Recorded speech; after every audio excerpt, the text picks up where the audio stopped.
Next हम बात करने वाले हैं एसिंक फंक्शंस के बारे में। अब अभी तक हमने एसिंक्रोनस फंक्शंस को देख लिया कि किस तरीके से लिखते हैं, पर एसिंक फंक्शंस एसिंक्रोनस तरीके से काम करने का, कोड करने का एक और ज़्यादा क्लीनर तरीका है। मतलब और थोड़ा सा हम कॉम्पैक्ट और थोड़ा सा इजीली अंडरस्टैंडेबल बना देते हैं अपने कोड को जब हम एसिंक फंक्शंस को लिखकर कोड को एग्जीक्यूट करते हैं। तो इसे एसिंक फंक्शन को समझने के लिए हम दो कीवर्ड्स को समझेंगे। एक हमारा एसिंक कीवर्ड है, एक हमारा अवेट कीवर्ड है। सबसे पहले बात करते हैं अपने एसिंक कीवर्ड के बारे में। एसिंक कीवर्ड से हम अपने एसिंक फंक्शंस को क्रिएट करते हैं। हमने जो भी नॉर्मल फंक्शन बनाया है उसके सामने अगर हम एसिंक कीवर्ड को लिख देते हैं तो वो फंक्शन हमारा एसिंक फंक्शन बन जाता है। और जितने भी एसिंक फंक्शंस होते हैं ये सारे के सारे बाय डिफ़ॉल्ट एक प्रॉमिस को रिटर्न करते हैं। चाहे हम प्रॉमिस को रिटर्न करने का स्टेटमेंट लिखें चाहे ना लिखें, पर ये सारे एसिंक फंक्शंस एक प्रॉमिस रिटर्न करते हैं। और फिर जो भी प्रॉमिस इस फंक्शन से रिटर्न होता है उसके ऊपर हम अपने मेथड्स को अप्लाई कर सकते हैं, जैसे हमारा देन मेथड, जैसे हमारा कैच मेथड। तो एक बार क्या करेंगे, हम एसिंक फंक्शंस को बनाकर देखते हैं। हमारा जितना भी हमने कोड लिखा था उसमें से हम सेव डीबी वाला जितना भी पार्ट है उससे थोड़ा सा हटाने वाले हैं। ये पुराने वाला जो एग्जीक्यूशन था चेंज कलर का, इसको भी हटा देते हैं। ये हमारा सिर्फ चेंज कलर वाला पार्ट है, बट अभी के लिए इसे हम कर देते हैं कॉमेंट आउट। और क्या करेंगे, हम एक एसिंक फंक्शन को क्रिएट करेंगे। लेट्स सपोज हमारा एक नॉर्मल फंक्शन है, इसका नाम है ग्रीट। और ग्रीट के अंदर हम रिटर्न कर रहे हैं इस फंक्शन से हेलो। एंड अब इस फंक्शन को एसिंक बनाने के लिए हम सिंपली इसके सामने लिख सकते हैं एसिंक कीवर्ड। अब हम इसे कर लेते हैं सेव एंड रिफ्रेश। अब जब हम अपने इसे कर देते हैं थोड़ी देर के लिए मिनिमाइज, जब कंसोल के अंदर हम अपने ग्रीट फंक्शन को कॉल करेंगे तो ये ग्रीट फंक्शन, इवन दो इसमें हमने कोई रिटर्न प्रॉमिस की स्टेटमेंट नहीं लिखी, फिर भी हम एक प्रॉमिस रिटर्न करके देगा। ये हमें प्रॉमिस रिटर्न कर रहा है, प्रॉमिस की स्टेट है फुलफिल्ड और प्रॉमिस के अंदर रिजल्ट क्या है, रिजल्ट है हेलो। तो बेसिकली जो स्ट्रिंग हमने रिटर्न की वहाँ से उससे एक रिजल्ट बन रहा है और वो हमारे प्रॉमिस के अंदर स्टोर हो रहा है। जो हमारे एसिंक फंक्शंस होते हैं अगर वो नॉर्मली पूरा एग्जीक्यूट कर लेते हैं और फाइनली कुछ वैल्यू रिटर्न कर देते हैं, या लेट्स सपोज इन्होंने कुछ वैल्यू रिटर्न भी नहीं की, इस फंक्शन के अंदर कुछ नहीं हो रहा, अब इसे रिफ्रेश करके जब हम दोबारा कॉल लगाएंगे तो भी हमारे पास एक प्रॉमिस रिटर्न होगा। मतलब अगर ये फंक्शन चाहे तो कुछ भी ना रिटर्न करे तब भी प्रॉमिस रिटर्न होगा। क्यों? क्योंकि इसके सामने हमने एसिंक कीवर्ड यूज़ किया है और इस बार ये जो प्रॉमिस रिटर्न हुआ है इसके सामने आ गया अनडिफाइंड, क्योंकि कोई रिजल्ट रिटर्न नहीं हुआ। तो जब भी जो फंक्शन है नॉर्मली एग्जीक्यूट हो जाता है तो उस केस में जो वो प्रॉमिस रिटर्न करता है उसकी स्टेट आती है फुलफिल्ड। और अगर इसने कोई वैल्यू रिटर्न की है तो वो रिटर्न वैल्यू इस फंक्शन के अंदर आकर, इस प्रॉमिस के अंदर आकर स्टोर हो जाती है। पर अगर फंक्शन के अंदर कोई एरर आ जाता है, कोई मिस्टेक हो जाती है, फंक्शन के अंदर कुछ भी हम ऐसा कर देते हैं जिससे कोई एरर आ गया, अगर फंक्शन ने एरर थ्रो कर दिया तो उस केस में प्रॉमिस तो रिटर्न होगा ही, पर उसकी जो स्टेट आएगी that state will be rejected state. जैसे इस फंक्शन के अंदर हम हेलो तो रिटर्न कर रहे हैं, पर उससे पहले लेट्स सपोज हमने कर दिया abc.a, यहाँ कुछ लिख देते हैं abc.abc। अब यहाँ पर तो कोड नॉर्मल दिखाई दे रहा है, थोड़ा सा जूम इन कर लेते हैं, ये तो कोड नॉर्मल दिखाई दे रहा है, पर हमें पता है abc.abc का कुछ मतलब नहीं है क्योंकि abc कुछ है ही नहीं और ये वाला abc मेथड भी कुछ नहीं है। तो हमें पता है ये वाली जो लाइन है ये एक एरर थ्रो करेगी। तो जब ये एरर थ्रो करेगी तो इस ग्रीट फंक्शन का जो प्रॉमिस होगा वो रिजेक्टेड स्टेट में आएगा। रिफ्रेश कर लेते हैं, इस बार ग्रीट को कॉल लगाएंगे तो क्या हुआ, प्रॉमिस को हमने प्रिंट करवाया, प्रॉमिस के अंदर क्या आया, प्रॉमिस के अंदर रिजेक्टेड इसकी स्टेट है और एरर क्या आया, abc is not defined. Basically इस फंक्शन ने एरर थ्रो किया, reference error abc is not defined, और वही सेम एरर हमारे इस प्रॉमिस के अंदर आए। हम चाहें तो एक और तरीके से एरर को थ्रो कर सकते हैं। हमारे पास एक थ्रो कीवर्ड होता है, थ्रो कीवर्ड का काम होता है एरर्स को थ्रो करना। तो हम थ्रो कीवर्ड से किसी भी एरर को थ्रो कर सकते हैं। लेट्स सपोज हम लिखते हैं सम रैंडम एरर, कोई भी रैंडम एरर इस कोड में थ्रो हो रहा है। सेव कर लिया, रिफ्रेश कर लिया, इस बार ग्रीट को कॉल लगाएंगे तो क्या हुआ, यहाँ पर प्रॉमिस आ गया, रिजल्ट में क्या है, सम रैंडम एरर, और क्या थ्रो हो गया, ये अनकॉट एरर आ गया ग्रीट वाले फंक्शन से, सम रैंडम एरर। तो इस तरीके से जब भी हमें कहीं रैंडम एरर थ्रो करना होता है या कोई एरर थ्रो करना होता है हम थ्रो कीवर्ड का यूज़ कर सकते हैं। और इस फंक्शन में क्योंकि थ्रो यूज़ हो रहा है तो फिर एक एरर आ गया तो हमारा प्रॉमिस रिजेक्टेड स्टेट में आ गया। अब हम चाहें तो अपने प्रॉमिस के ऊपर अगर हम ग्रीट को कॉल लगाएंगे तो एक हमारा प्रॉमिस रिटर्न होगा। उस प्रॉमिस के ऊपर हम चाहें तो देन एंड कैच को यूज़ कर सकते हैं। तो हम लिख सकते हैं डॉट देन, अगर प्रॉमिस सक्सेसफुल स्टेट में हो गया तो हम लिख देंगे console dot log promise was successful, इसे हम लिख सकते हैं प्रॉमिस वॉज सक्सेसफुल या फुलफिल्ड या रिजॉल्व्ड लिख सकते हैं। और नहीं तो क्या लिखेंगे, यहाँ पर आ गया डॉट कैच। डॉट कैच के अंदर हमारा कोई भी एरर आ जाएगा कॉल बैक में, तो ये एरर आ गया। और यहाँ हम कंसोल डॉट लॉग कर देंगे promise was rejected with error, और एरर आ गया हमारा ERR। तो ये तो हो गया कैच वाला। देन वाले में लिख देंगे प्रॉमिस वॉज रिजॉल्व्ड, एंड उसके साथ साथ हम चाहें तो डेटा भी प्रिंट करवा सकते हैं। जो भी रिजल्ट आएगा प्रॉमिस का रिजल्ट हमें पता है यही हेलो होगा, तो console dot log result was, यहाँ पर प्रिंट करवा देंगे रिजल्ट को। तो ये सब इसीलिए पॉसिबल हो पा रहा है क्योंकि एक एसिंक फंक्शन हमने क्रिएट किया है। अब इस बार हमें पता है प्रॉमिस रिजॉल्व हो जाएगा, तो ये 2 लाइनें प्रिंट होंगी। रिफ्रेश करेंगे तो क्या हुआ, promise was resolved, result was hello. पर अगर हमने कोई एरर थ्रो कर दिया, लेट्स सपोज हमने सम रैंडम एरर, या इसकी जगह कर देते वीक कनेक्शन का एरर थ्रो कर दिया, सेव रिफ्रेश, तो इस बार आया promise was rejected with error. क्या था एरर हमारा, वीक कनेक्शन। हम चाहे तो कोई और रैंडम एरर दे सकते हैं, 404 पेज नॉट फाउंड। ये एरर हमने देखा होगा, तो कई बार पेज एग्जिस्ट ही नहीं करता, तो हमारे पास वेबसाइट्स पे 404 आता है। रिफ्रेश करेंगे promise was rejected with error. क्या था एरर, 404 पेज नॉट फाउंड। तो इस तरीके से एसिंक फंक्शंस को हम क्रिएट कर सकते हैं। नॉर्मल फंक्शन को बस एसिंक कीवर्ड से हम एसिंक बना सकते हैं। ये फंक्शन अब एसिंक्रोनसली काम करेगा, मतलब एक प्रॉमिस को रिटर्न करेगा। उस प्रॉमिस के ऊपर हम अपने देन एंड अपने कैच मेथड्स को यूज कर सकते हैं। इनफैक्ट हम चाहें तो अपने एरो फंक्शंस को भी एसिंक बना सकते हैं। जैसे यहाँ पर हमने ये एक वेरिएबल बनाया लेट हेलो, इसको असाइन किया है हमने एक एरो फंक्शन, और एरो फंक्शन के सामने हमने एसिंक लिखकर उसे एसिंक बना दिया है। तो हम चाहें तो एक और फंक्शन क्रिएट कर सकते हैं, लेट इसे कह देते हैं demo function. Demo is equal to एक एरो फंक्शन बना लेते हैं जिसका काम है कि सिर्फ ये रिटर्न करता है वैल्यू 5। इसको कर लेते हैं सेव। तो ये वैल्यू रिटर्न करता है 5, ये हमारा एरो फंक्शन हो गया। इसके सामने अगर हमने एसिंक लिख दिया तो जब भी डेमो को कॉल लगाएंगे हमारे पास प्रॉमिस रिटर्न होगा। रिफ्रेश किया, हमने डेमो को कॉल लगाया तो हमारे पास एक प्रॉमिस आ गया, प्रॉमिस वाज फुलफिल्ड, और इसकी रिटर्न वैल्यू हमारे पास आ गई 5। तो इस तरीके से हमने एसिंक को यूज कर लिया। नेक्स्ट हम बात करने वाले हैं अपने अवेट कीवर्ड के बारे में। नेक्स्ट हम बात करने वाले हैं अवेट कीवर्ड के बारे में। अवेट का मतलब क्या होता है, अवेट का मतलब बेसिकली इंतजार होता है। इसके अंदर हम वेट शब्द को देख पा रहे होंगे। वेट मतलब किसी चीज का वेट करना, इंतजार करना। तो अवेट कीवर्ड क्या करता है, await keyword pauses the execution of its surrounding async functions until the promise is settled, यानी या तो रिजॉल्व हो जाए या रिजेक्टेड हो जाए।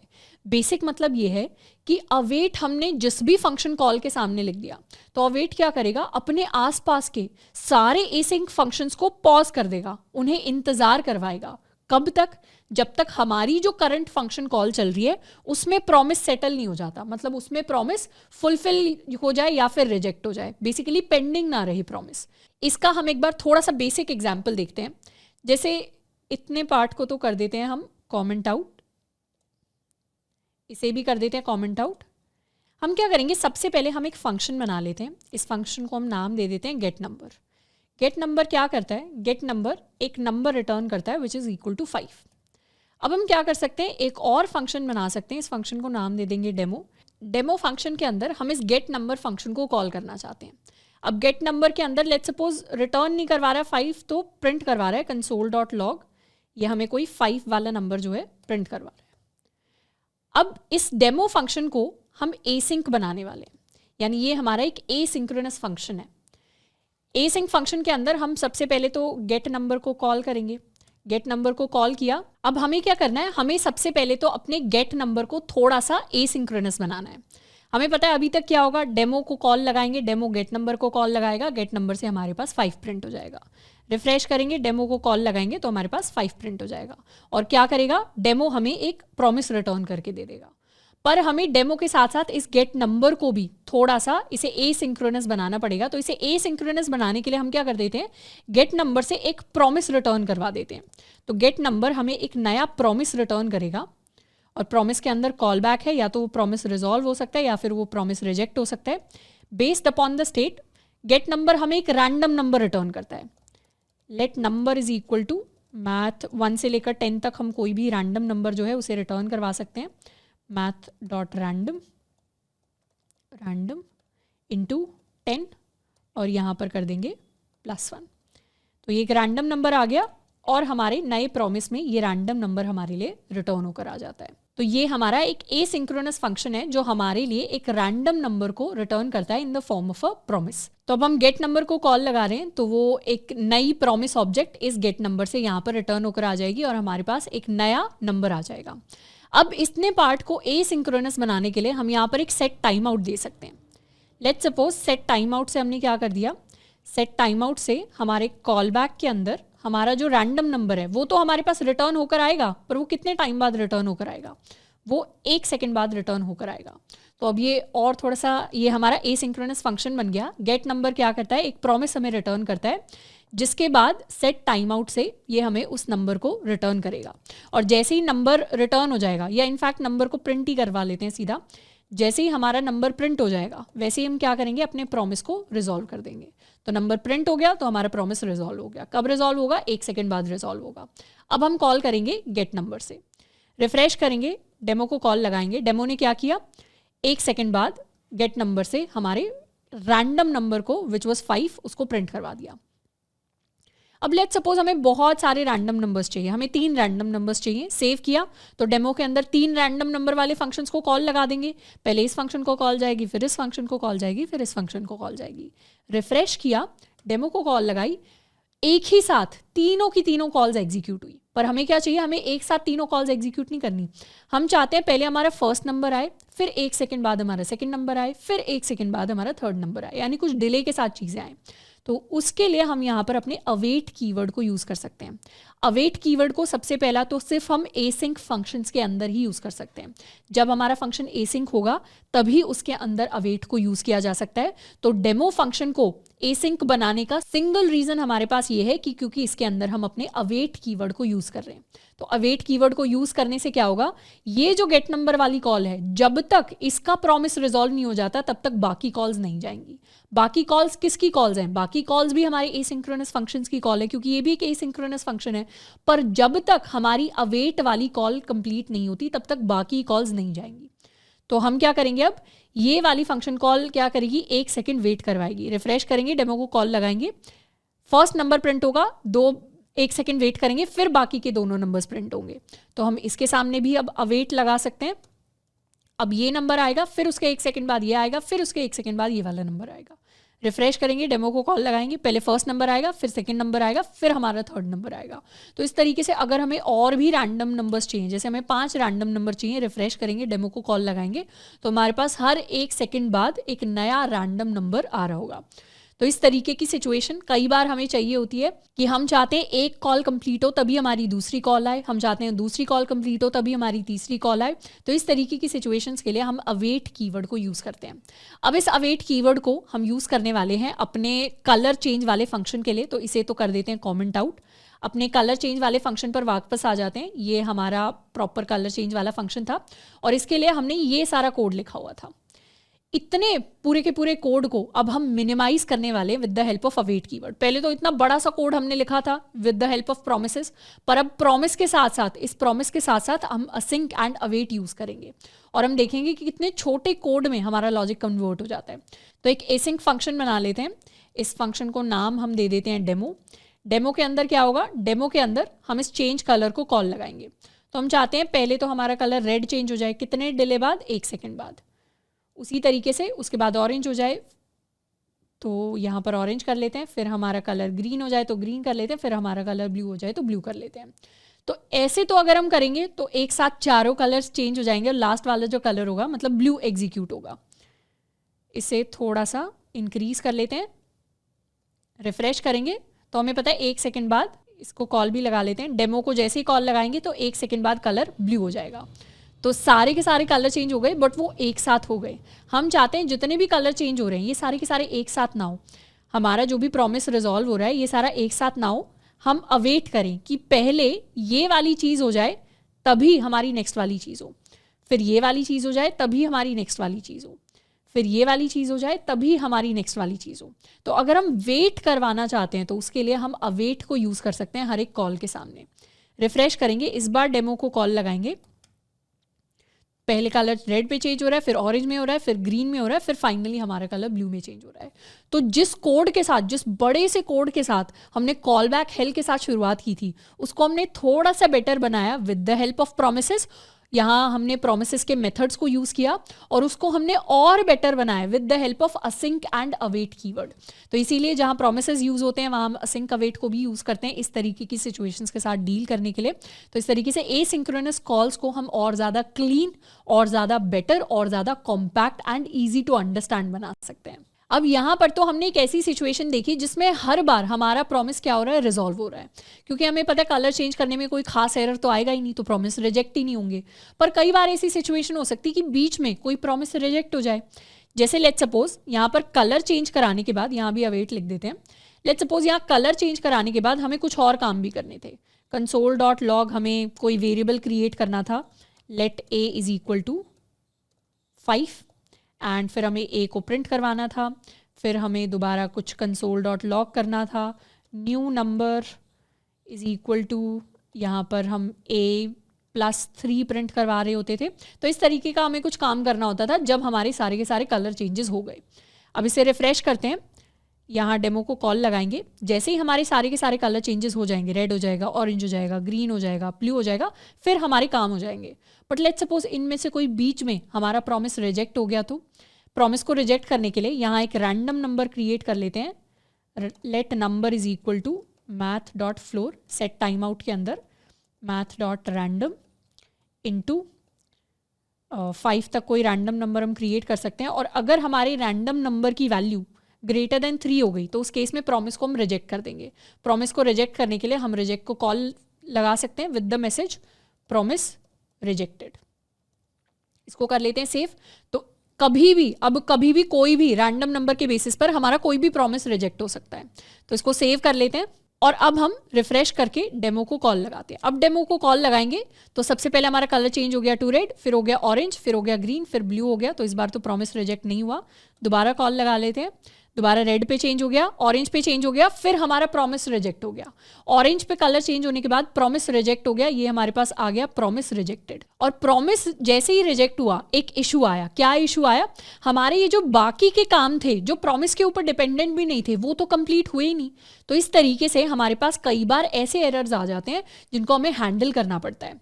तो अब हम बात करने वाले हैं कि अगर हमारे प्रॉमिसेस रिजेक्ट हो जाते हैं तो हम उन रिजेक्शंस को कैसे हैंडल कर सकते हैं विद अवेट। तो यहाँ पर इनमें से कोई भी प्रॉमिस रिजेक्ट हो सकता है। अब अभी तक प्रॉमिस रिजेक्शन की तो नहीं, पर हमने एरर हैंडलिंग की बात की थी। एरर हैंडलिंग में हमने अभी तक ट्राई एंड कैच ब्लॉक को पढ़ा हुआ है। ट्राई एंड कैच ब्लॉक क्या करते हैं? ट्राई के अंदर हम वो सारा काम लिख देते हैं जहां से कोई भी एरर थ्रो हो सकता है, और जैसे ही एरर आ जाता है वैसे ही कैच के अंदर उसको कैच कर लेते हैं और उसको हैंडल कर लेते हैं। उससे क्या होता है? बाकी का कोड अफेक्टेड नहीं होता। तो ट्राई एंड कैच की फॉर्म में ही हम अपने प्रॉमिस रिजेक्शंस को हैंडल करते हैं। कैसे हैंडल करेंगे कि इसका प्रॉमिस रिजेक्ट हो सकता है या यहाँ से कोई भी एरर आ सकता है, उस पूरे के पूरे कोड को हम अपने ट्राई ब्लॉक के अंदर ऐड कर देंगे। तो ट्राई ब्लॉक के अंदर सारा हमने प्रोमिसेस वाला कोड ऐड कर दिया जो रिजेक्ट हो सकता है, और फिर उसके साथ हमें कैच ब्लॉक भी ऐड कर देंगे। कैच के अंदर हम अपने एरर को कैच कर लेंगे और हम चाहें तो उस एरर को प्रिंट करवा सकते हैं। console.log कर दिया हम अपने एरर को, और यहाँ ये भी कर सकते हैं console.log एरर कॉट। इसको कर लेते हैं सेव। एंड अब हम अपने सेम कोड को एग्जीक्यूट करेंगे, रिफ्रेश करेंगे, डेमो को कॉल लगाएंगे। तो इस बार कलर चेंज हो गया टू रेड। उसके बाद हमने एरर को कैच कर लिया। एरर क्या था? प्रॉमिस रिजेक्ट हो गया, पर बाकी का कोड फिर भी एग्जीक्यूट हुआ। दोबारा एक बार देख लेते हैं। डेमो को कॉल किया, रेड में कलर चेंज हुआ, ऑरेंज में चेंज हुआ। जैसे ही ऑरेंज में चेंज हुआ एरर आ गया और प्रॉमिस रिजेक्टेड का एरर हमारे पास आया, पर बाकी का कोड फिर भी एग्जीक्यूट हो गया। तो जब भी हमारे पास प्रॉमिसेस होते हैं कुछ इस तरीके से, हमारे पास एक चांस होता है कि वो प्रॉमिस रिजेक्ट भी हो सकता है। ज़रूरी नहीं है हमेशा प्रॉमिस रिजॉल्व ही हो। कई बार नेटवर्क कंडीशन होती है, कई बार कुछ और प्रॉब्लम हो जाती है, तो कभी भी प्रॉमिस रिजेक्ट हो सकता है। तो इसीलिए जब भी हम अपनी प्रॉमिस वाली कॉल्स लगाते हैं, हम प्रॉमिस का वेट करते हैं, और जब भी हम अवेट को यूज़ करते हैं तो हम कोशिश करेंगे ट्राई ब्लॉक के अंदर हम अपनी अवेट वाली स्टेटमेंट्स लिखेंगे, और अच्छे से अवेट के अंदर अगर प्रॉमिस रिजेक्ट हो जाता है तो उन रिजेक्शंस को हैंडल करने के लिए हम अपना कोड लिख रहे होंगे। तो अभी तक हमने एसिंक्रोनस में बहुत सारी चीज़ें पढ़ ली हैं, प्रोमिसेस को पढ़ लिया, कॉल बैक हेल को पढ़ लिया है, स्टैक की हमने बात की थी, उसके साथ साथ अब हमने असिंक एंड अवेट को भी पढ़ लिया है, एंड इसके बाद भी हम काफ़ी सारी चीज़ें और पढ़ने वाले हैं कॉम्प्लेक्स टॉपिक्स इन जावास्क्रिप्ट के अंदर। हाय एवरीवन, तो नेक्स्ट हम पढ़ने वाले हैं एपीआईज के बारे में। सबसे पहले हम अपनी रिक्वेस्ट रिस्पॉन्स साइकिल को एक बार रीविजिट करते हैं। इस साइकिल को हम ऑलरेडी पढ़ चुके थे जब हमने वेब डेवलपमेंट की शुरुआत की थी। इस साइकिल के अंदर हमने बात की थी कि जब भी हम किसी वेबसाइट के यूआरएल को सर्च करते हैं तो उसका मतलब होता है कि हम उस वेबसाइट के सर्वर को एक रिक्वेस्ट भेज रहे हैं। जैसे अगर हमने amazon.in सर्च किया तो फिर हम अमेजॉन के सर्वर्स को एक रिक्वेस्ट भेज रहे हैं, और फिर अमेजॉन के सर्वर्स हमारी रिक्वेस्ट को एक्सेप्ट करेंगे एंड फिर उस रिक्वेस्ट के हिसाब से एक रिस्पॉन्स भेजेंगे।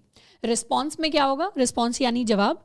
जवाब में हमारा HTML, CSS एंड जावास्क्रिप्ट होगा, जिसको ब्राउज़र के अंदर हम प्रॉपर एक वेब पेज के अंदर कन्वर्ट कर देते हैं। तो ये होती है हमारी रिक्वेस्ट रिस्पॉन्स साइकिल, जिसमें हम सर्वर को रिक्वेस्ट करते हैं और वहाँ से एक रिस्पॉन्स आता है। अब यहीं पर हम सिमिलर सी रिक्वेस्ट रिस्पॉन्स साइकिल की बात करेंगे और उसे खुद भी इंप्लीमेंट करके देखेंगे with the help of APIs।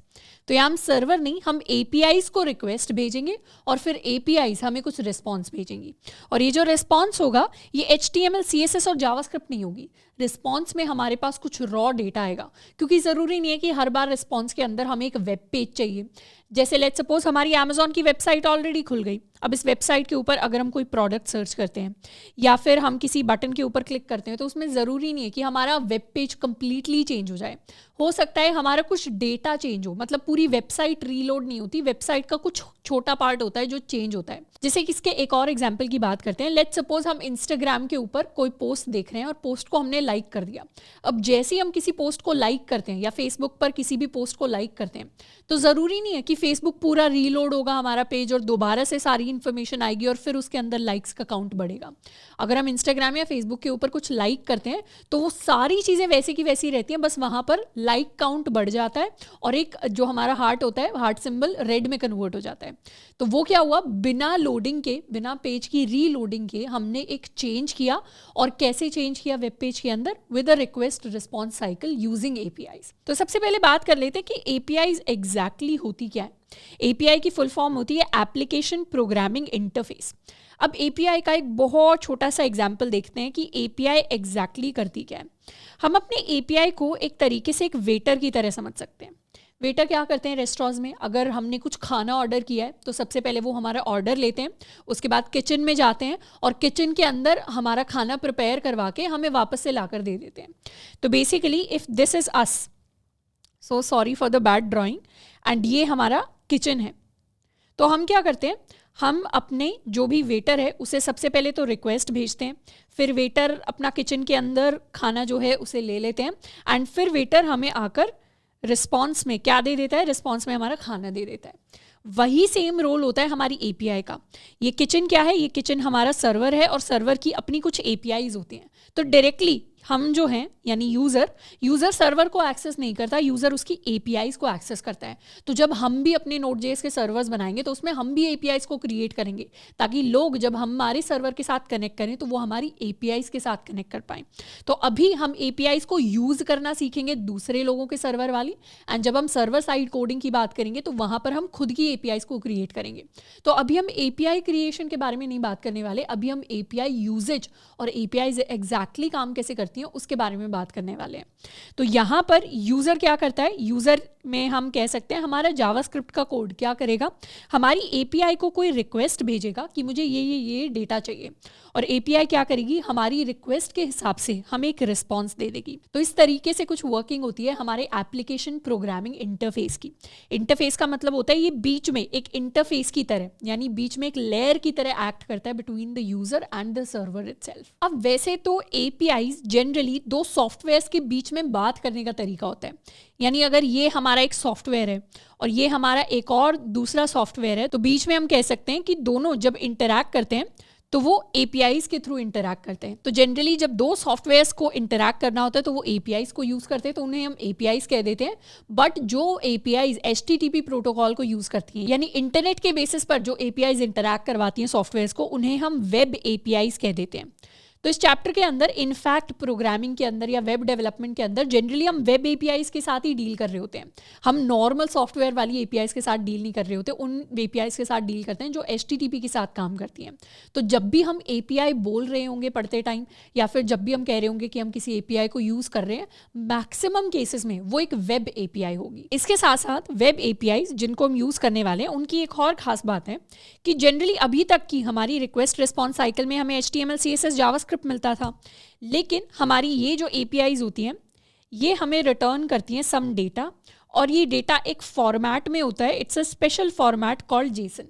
Jason के बारे में हम डिटेल में समझेंगे कि ये फॉर्मेट एग्जैक्टली होता क्या है, इसको हम डीकोड कैसे कर सकते हैं, इससे हम यूजफुल इन्फॉर्मेशन कैसे निकाल सकते हैं। बट अभी के लिए हमें ये याद रखना है कि APIs हमें HTML CSS जावास्क्रिप्ट डेटा नहीं देती, जनरली वो हमें जेसन के फॉर्मेट में डेटा रिटर्न करके देती हैं, एंड इसी फॉर्मेट में हम अपने डेटा को फिर यूज़ करते हैं। अब जब भी हम अपनी API रिक्वेस्ट रिस्पॉन्स साइकिल के बारे में बात करते हैं तो यहाँ पर हमारी API आ जाती है, यहाँ पर हम आ जाते हैं एज अ यूज़र या फिर एज अ कोड। एंड जब हमारा यूज़र, या इसे हम क्लाइंट साइड कह देते हैं, हमारी क्लाइंट साइड API को एक रिक्वेस्ट भेजती है। तो API क्या है? API is basically a URL यानी एक लिंक। इस लिंक को हम एंड पॉइंट भी कहते हैं। तो हमारी रिक्वेस्ट कहाँ पर जाती है? हमारी रिक्वेस्ट हमारे एंड पॉइंट पर जाती है। एंड पॉइंट यानी एक URL। जब भी हम गूगल के ऊपर कुछ सर्च करते हैं, जैसे लेट्स सपोज हमने गूगल के ऊपर सर्च किया amazon.in, तो amazon.in क्या है? amazon.in एक लिंक है, यानी एक URL है। तो जब भी गूगल पर सर्च करने की तो बारी आती है तो ये हमारा एंड पॉइंट होता है। वहीं पर APIs के भी अपने कुछ एंड पॉइंट होते हैं जिनके थ्रू हम अपने डेटा को एक्सेस करते हैं। तो ये जब रिस्पॉन्स रिटर्न करते हैं तो रिस्पॉन्स में हमारे पास डेटा आ रहा होता है, एंड जनरली हमारा डेटा आजकल JSON फॉर्मेट में आता है। अब APIs के अगर एग्जांपल्स की बात करें तो बहुत सारी APIs एग्जिस्ट करती हैं। काफ़ी इंटरेस्टिंग APIs हैं जिनको हम यूज़ कर सकते हैं। जैसे लेट्स सपोज हमारी ट्विटर की API है जो एग्जिस्ट करती है। ट्विटर की API से क्या कर सकते हैं? हम काफ़ी सारे डिफरेंट काम कर सकते हैं। जैसे हम बॉट अकाउंट्स जो बनते हैं ट्विटर के ऊपर, वो हम API की हेल्प से क्रिएट कर सकते हैं। अगर रैंडमली हमारे कोई भी कंपनी पेज है या हमारा खुद का पर्सनल अकाउंट है, उसे किसी ने भी टैग किया है ट्विटर के पोस्ट के अंदर, तो उस पर ऑटोमेटिक रिप्लाईज हम भेज सकते हैं with the help of Twitter APIs। मतलब हमें लॉग इन भी नहीं करना पड़ेगा ट्विटर पर, तब भी हम ट्विटर पर ट्वीट्स जो हैं उनको पोस्ट कर सकते हैं। इसके अलावा अगर इंस्टाग्राम का एग्जाम्पल लें या फेसबुक का एग्जाम्पल लें, तो मेटा की बहुत सारी APIs होती हैं जिसकी हेल्प से बिना इंस्टाग्राम खोले हम इंस्टाग्राम के ऊपर कुछ भी पोस्ट कर सकते हैं, लोगों के पोस्ट लाइक कर सकते हैं। हम चाहें तो जहां पर भी हमें टैग किया गया है जिस भी पोस्ट के अंदर, कमेंट के अंदर, उनके हम रिप्लाईज भेज सकते हैं ऑटोमेटिक, सिर्फ अपना एक कोड लिखकर। जैसे यहाँ पर ये हमारी ट्विटर की API है। APIs के लिए सबसे पहले हमें ट्विटर पर साइन अप करना पड़ेगा, यानी अकाउंट बनाना पड़ेगा, फिर अपने API की सीक्रेट्स क्रिएट करने पड़ेंगे। तो जनरली जो हमारी API एंड पॉइंट होता है, यानी जो हमारे URL होता है, किसी केसेस में वो एक नॉर्मल URL होता है। नॉर्मल URL यानी ना उसके अंदर कोई की होती है और ना ही वो पेड होता है, क्योंकि कई सारी APIs हमारे पास पेड भी होती हैं। पेड APIs कहने का मतलब है कि उन्हें यूज़ करने के लिए हमें पहले ही पे करना पड़ता है। जैसे ट्विटर की API को यूज़ करने के लिए हम कुछ टाइम तक तो उसे फ्री यूज़ कर सकते हैं, उसके बाद हमें उसे पे करना पड़ेगा। तो कुछ APIs होती है जिनके लिए हमें पे नहीं करना पड़ता और जिनके लिए कोई की भी नहीं होती। की इज़ बेसिकली अ पासवर्ड, कि किसी भी API को यूज़ करने के लिए हमें एक ऑथेंटिकेटेड यूज़र होना पड़ेगा उस सर्विसेज का, इसीलिए हमें की दी जाती है, यानी एक वैलिड पासवर्ड दिया जाता है, उसी को यूज़ करके हम अपनी API को यूज़ कर सकते हैं। तो कुछ तो APIs नॉर्मल होती है जिनमें दोनों चीज़ें नहीं होती, इनको हम फ्री APIs कह देते हैं। कुछ होती हैं जिनके अंदर हमें एक की यूज़ करनी पड़ती है, कुछ होती हैं जिसमें की भी यूज़ करनी पड़ती है जो पेड भी होती हैं। जैसे ट्विटर की API के अंदर हमें की भी यूज़ करनी पड़ेगी, एंड ये एक लिमिट के बाद हमारे लिए पेड API भी है। इसके अलावा बहुत सारे ऐसे एग्जाम्पल्स होते हैं फ्री APIs के, उनमें से कुछ हम अभी एक्सप्लोर करके देखने वाले हैं। जैसे एक हमारी API है https catfact.ninja/fact। जब हम इस लिंक पर जाएंगे तो यहाँ पर इस लिंक पर जाते ही हमें कुछ डेटा दिखाई दे रहा है। ये डेटा हमारे कर्ली ब्रेसेस के अंदर आ रहा है, तो ये थोड़ा सा हमें जावास्क्रिप्ट ऑब्जेक्ट जैसा डेटा दिख रहा है, जिसमें पहले हमारे पास एक फैक्ट है, फैक्ट के अंदर कैट्स के बारे में। ये इस API का क्या काम है? ये API या ये URL हमें रैंडम फैक्ट्स देता है कैट्स के बारे में, जैसे jaguars are the only big cats that don't roar, and इस मैसेज की लेंथ क्या है, इस मैसेज की लेंथ है 46 के इक्वल। अगर हम इस API को दोबारा एंटर करके रिफ्रेश करें तो अब हमें एक दूसरा फैक्ट दिखाई देगा। इस तरीके से दोबारा एंटर करें तो कोई और रैंडम फैक्ट दिखाई देगा, richest cat is Blackie who was left this million by his owner Ben Rea, and length है इस मैसेज की 74 के इक्वल। तो इस तरीके से ये हमारा एक एंड पॉइंट है जो हमें रैंडम फैक्ट्स लाकर देता है कैट्स के बारे में। So this is one of the APIs। इसके अलावा एक और रैंडम API है हमारे पास, जैसे www.boardapi.com/API/activity। तो ये जो API एंड पॉइंट है, ये जब भी हम बोर हो जाते हैं तो हमें कुछ एक्टिविटीज सजेस्ट करेगा ये एंड पॉइंट। तो एक्टिविटीज में दोबारा से हमें वही कर्ली ब्रेसेस के अंदर कुछ डेटा मिल रहा है, और ये जो डेटा का फॉर्मेट है यही जेसन होता है। तो जेसन बहुत ज़्यादा सिमिलर लगता है जावास्क्रिप्ट ऑब्जेक्ट के साथ, पर जेसन एग्जैक्टली जावास्क्रिप्ट ऑब्जेक्ट नहीं होते, उनके डिफरेंसेस हम समझेंगे, but this is my Jason data. And Jason का जो डेटा होता है वो ह्यूमंस के रीड करने के लिए नहीं बना होता, जेसन डेटा हमारा कंप्यूटर्स के रीड करने के लिए बना होता है। अभी तो हम जेसन डेटा को इसलिए पढ़ पा रहे हैं क्योंकि बहुत कम डेटा है, बट जनरली APIs जब डेटा रिटर्न करती हैं तो उनमें बहुत सारी वैल्यूज होती हैं जिसको पढ़ना थोड़ा सा डिफिकल्ट होता है। बट अभी क्योंकि हम APIs की शुरुआत कर रहे हैं तो हम थोड़े थोड़े डेटा के साथ डील करेंगे। जब इस API एंड पॉइंट को यानी इस URL को हमने रिक्वेस्ट भेजी तो उसने ये रिस्पॉन्स दिया हमें, ये जो हमारा डेटा यहाँ पर दिखाई दे रहा है कि उसने हमें एक एक्टिविटी सजेस्ट की कि learn how to fold a paper crane, and इस एक्टिविटी का टाइप उसने बता दिया एजुकेशन, कितने पार्टिसिपेंट्स चाहिए, एक पार्टिसिपेंट चाहिए। इसे हम रिफ्रेश करेंगे तो एक नया या रैंडम रिस्पॉन्स हमें मिलेगा। इस बार एक्टिविटी है learn to write your non dominant hand, type is recreational, participant is 1। दोबारा से रिफ्रेश करेंगे, नई एक्टिविटी मिलेगी start a collection, recreational, participant 1। दोबारा रिफ्रेश करेंगे तो एक और नई category make a couch fort. तो इस तरीके से ये जो API है ये हमें कुछ कुछ एक्टिविटीज रिटर्न करती है। एक और APIs है हमारे पास, dog.ceo/API breeds image random। ये API एंड पॉइंट क्या करता है, ये API एंड पॉइंट हमें रैंडम डॉग्स की जो इमेजेस हैं वो रिटर्न करता है। तो इसका जो भी फॉर्मेट है ये भी हमारा जेसन फॉर्मेट है। इमेज में हम सोच रहे होंगे हमें इमेज दिखाई क्यों नहीं दे रही, क्योंकि APIs हमें HTML CSS जावास्क्रिप्ट रिटर्न नहीं करती, तो इसीलिए कोई HTML एलिमेंट नहीं है हमारे ब्राउजर के ऊपर उस इमेज को क्रिएट करने के लिए।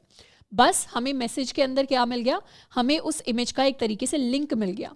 ये JPG से एंड हो रही है इमेज हमारी, तो उसका हमें लिंक मिल गया है एंड स्टेटस आ गया है एक सक्सेस। तो API का मतलब बहुत बेसिक भाषा में समझे तो हमारे पास डिफरेंट लिंक्स होते हैं जिनको हम एक्सेस करते हैं, जिन पर हम रिक्वेस्ट भेजते हैं और फिर वो हमें कुछ वैलिड डेटा रिटर्न करते हैं।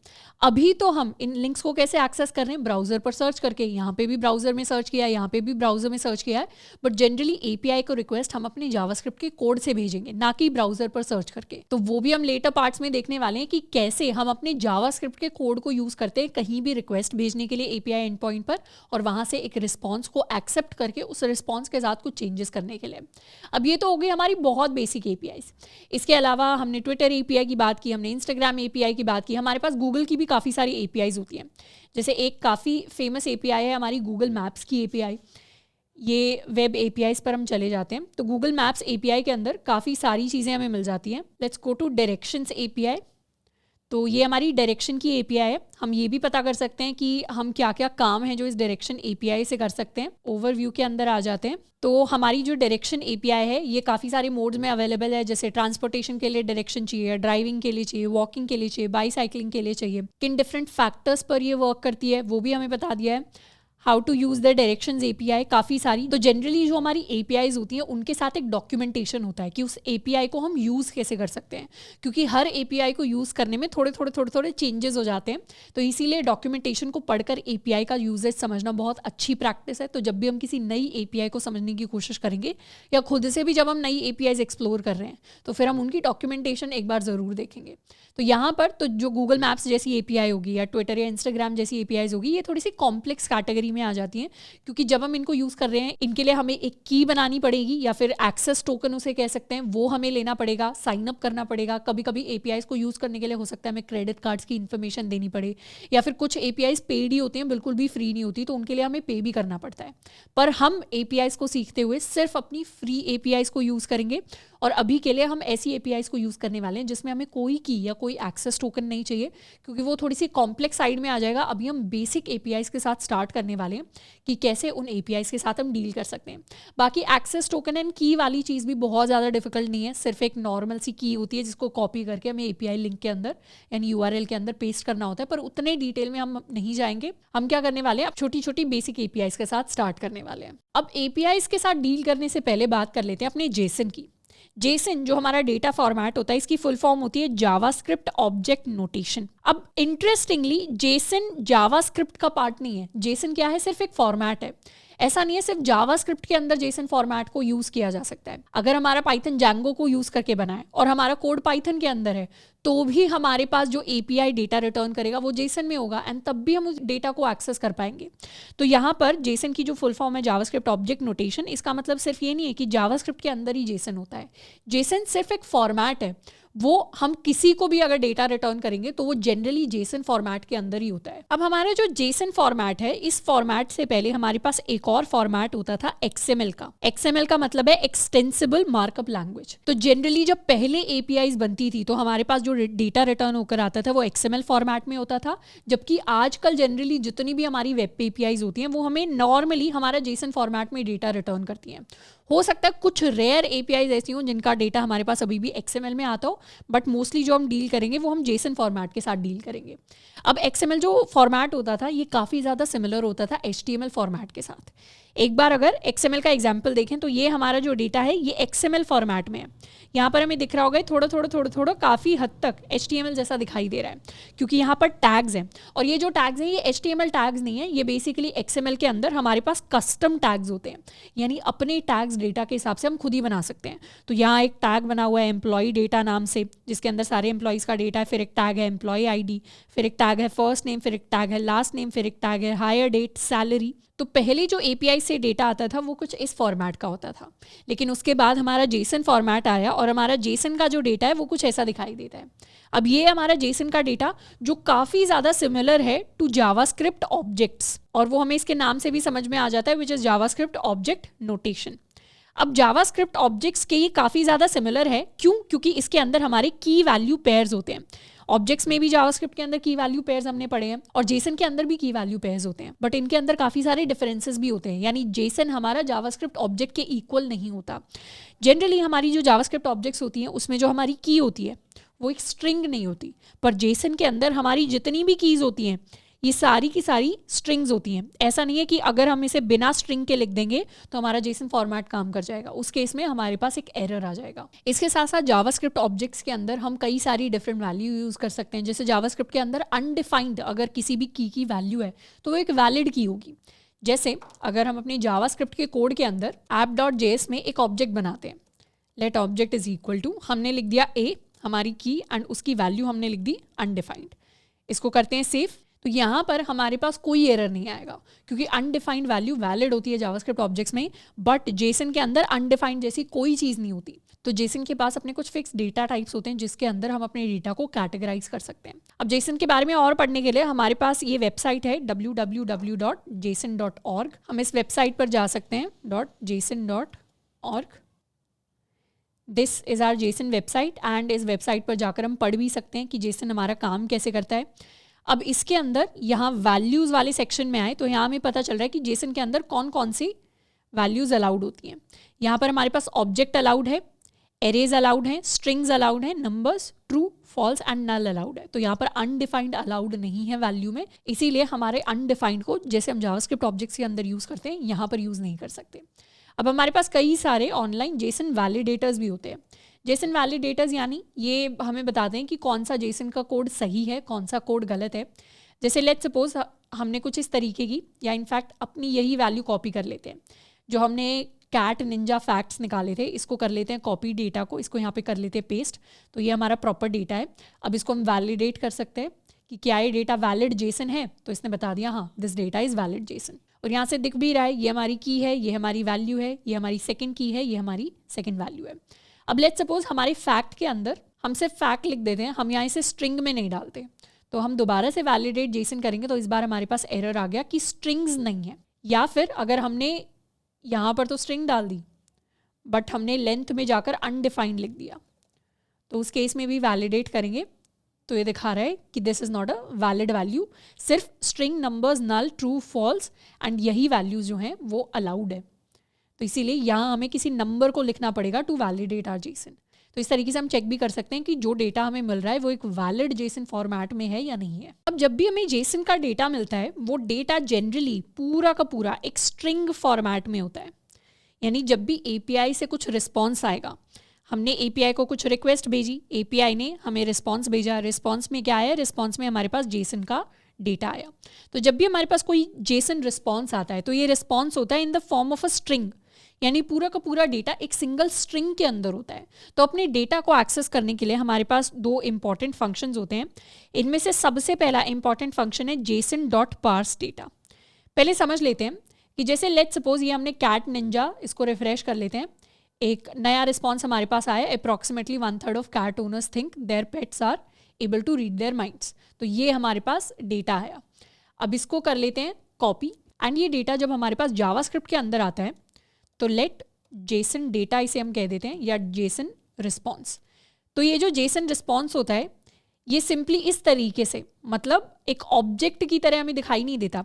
जनरली ये जो डेटा होता है कंट्रोल जेड, ये एक स्ट्रिंग के अंदर स्टोर होकर आता है, मतलब पूरी की पूरी एक स्ट्रिंग होती है जिसके अंदर हमारा पूरा जेसन डेटा होता है।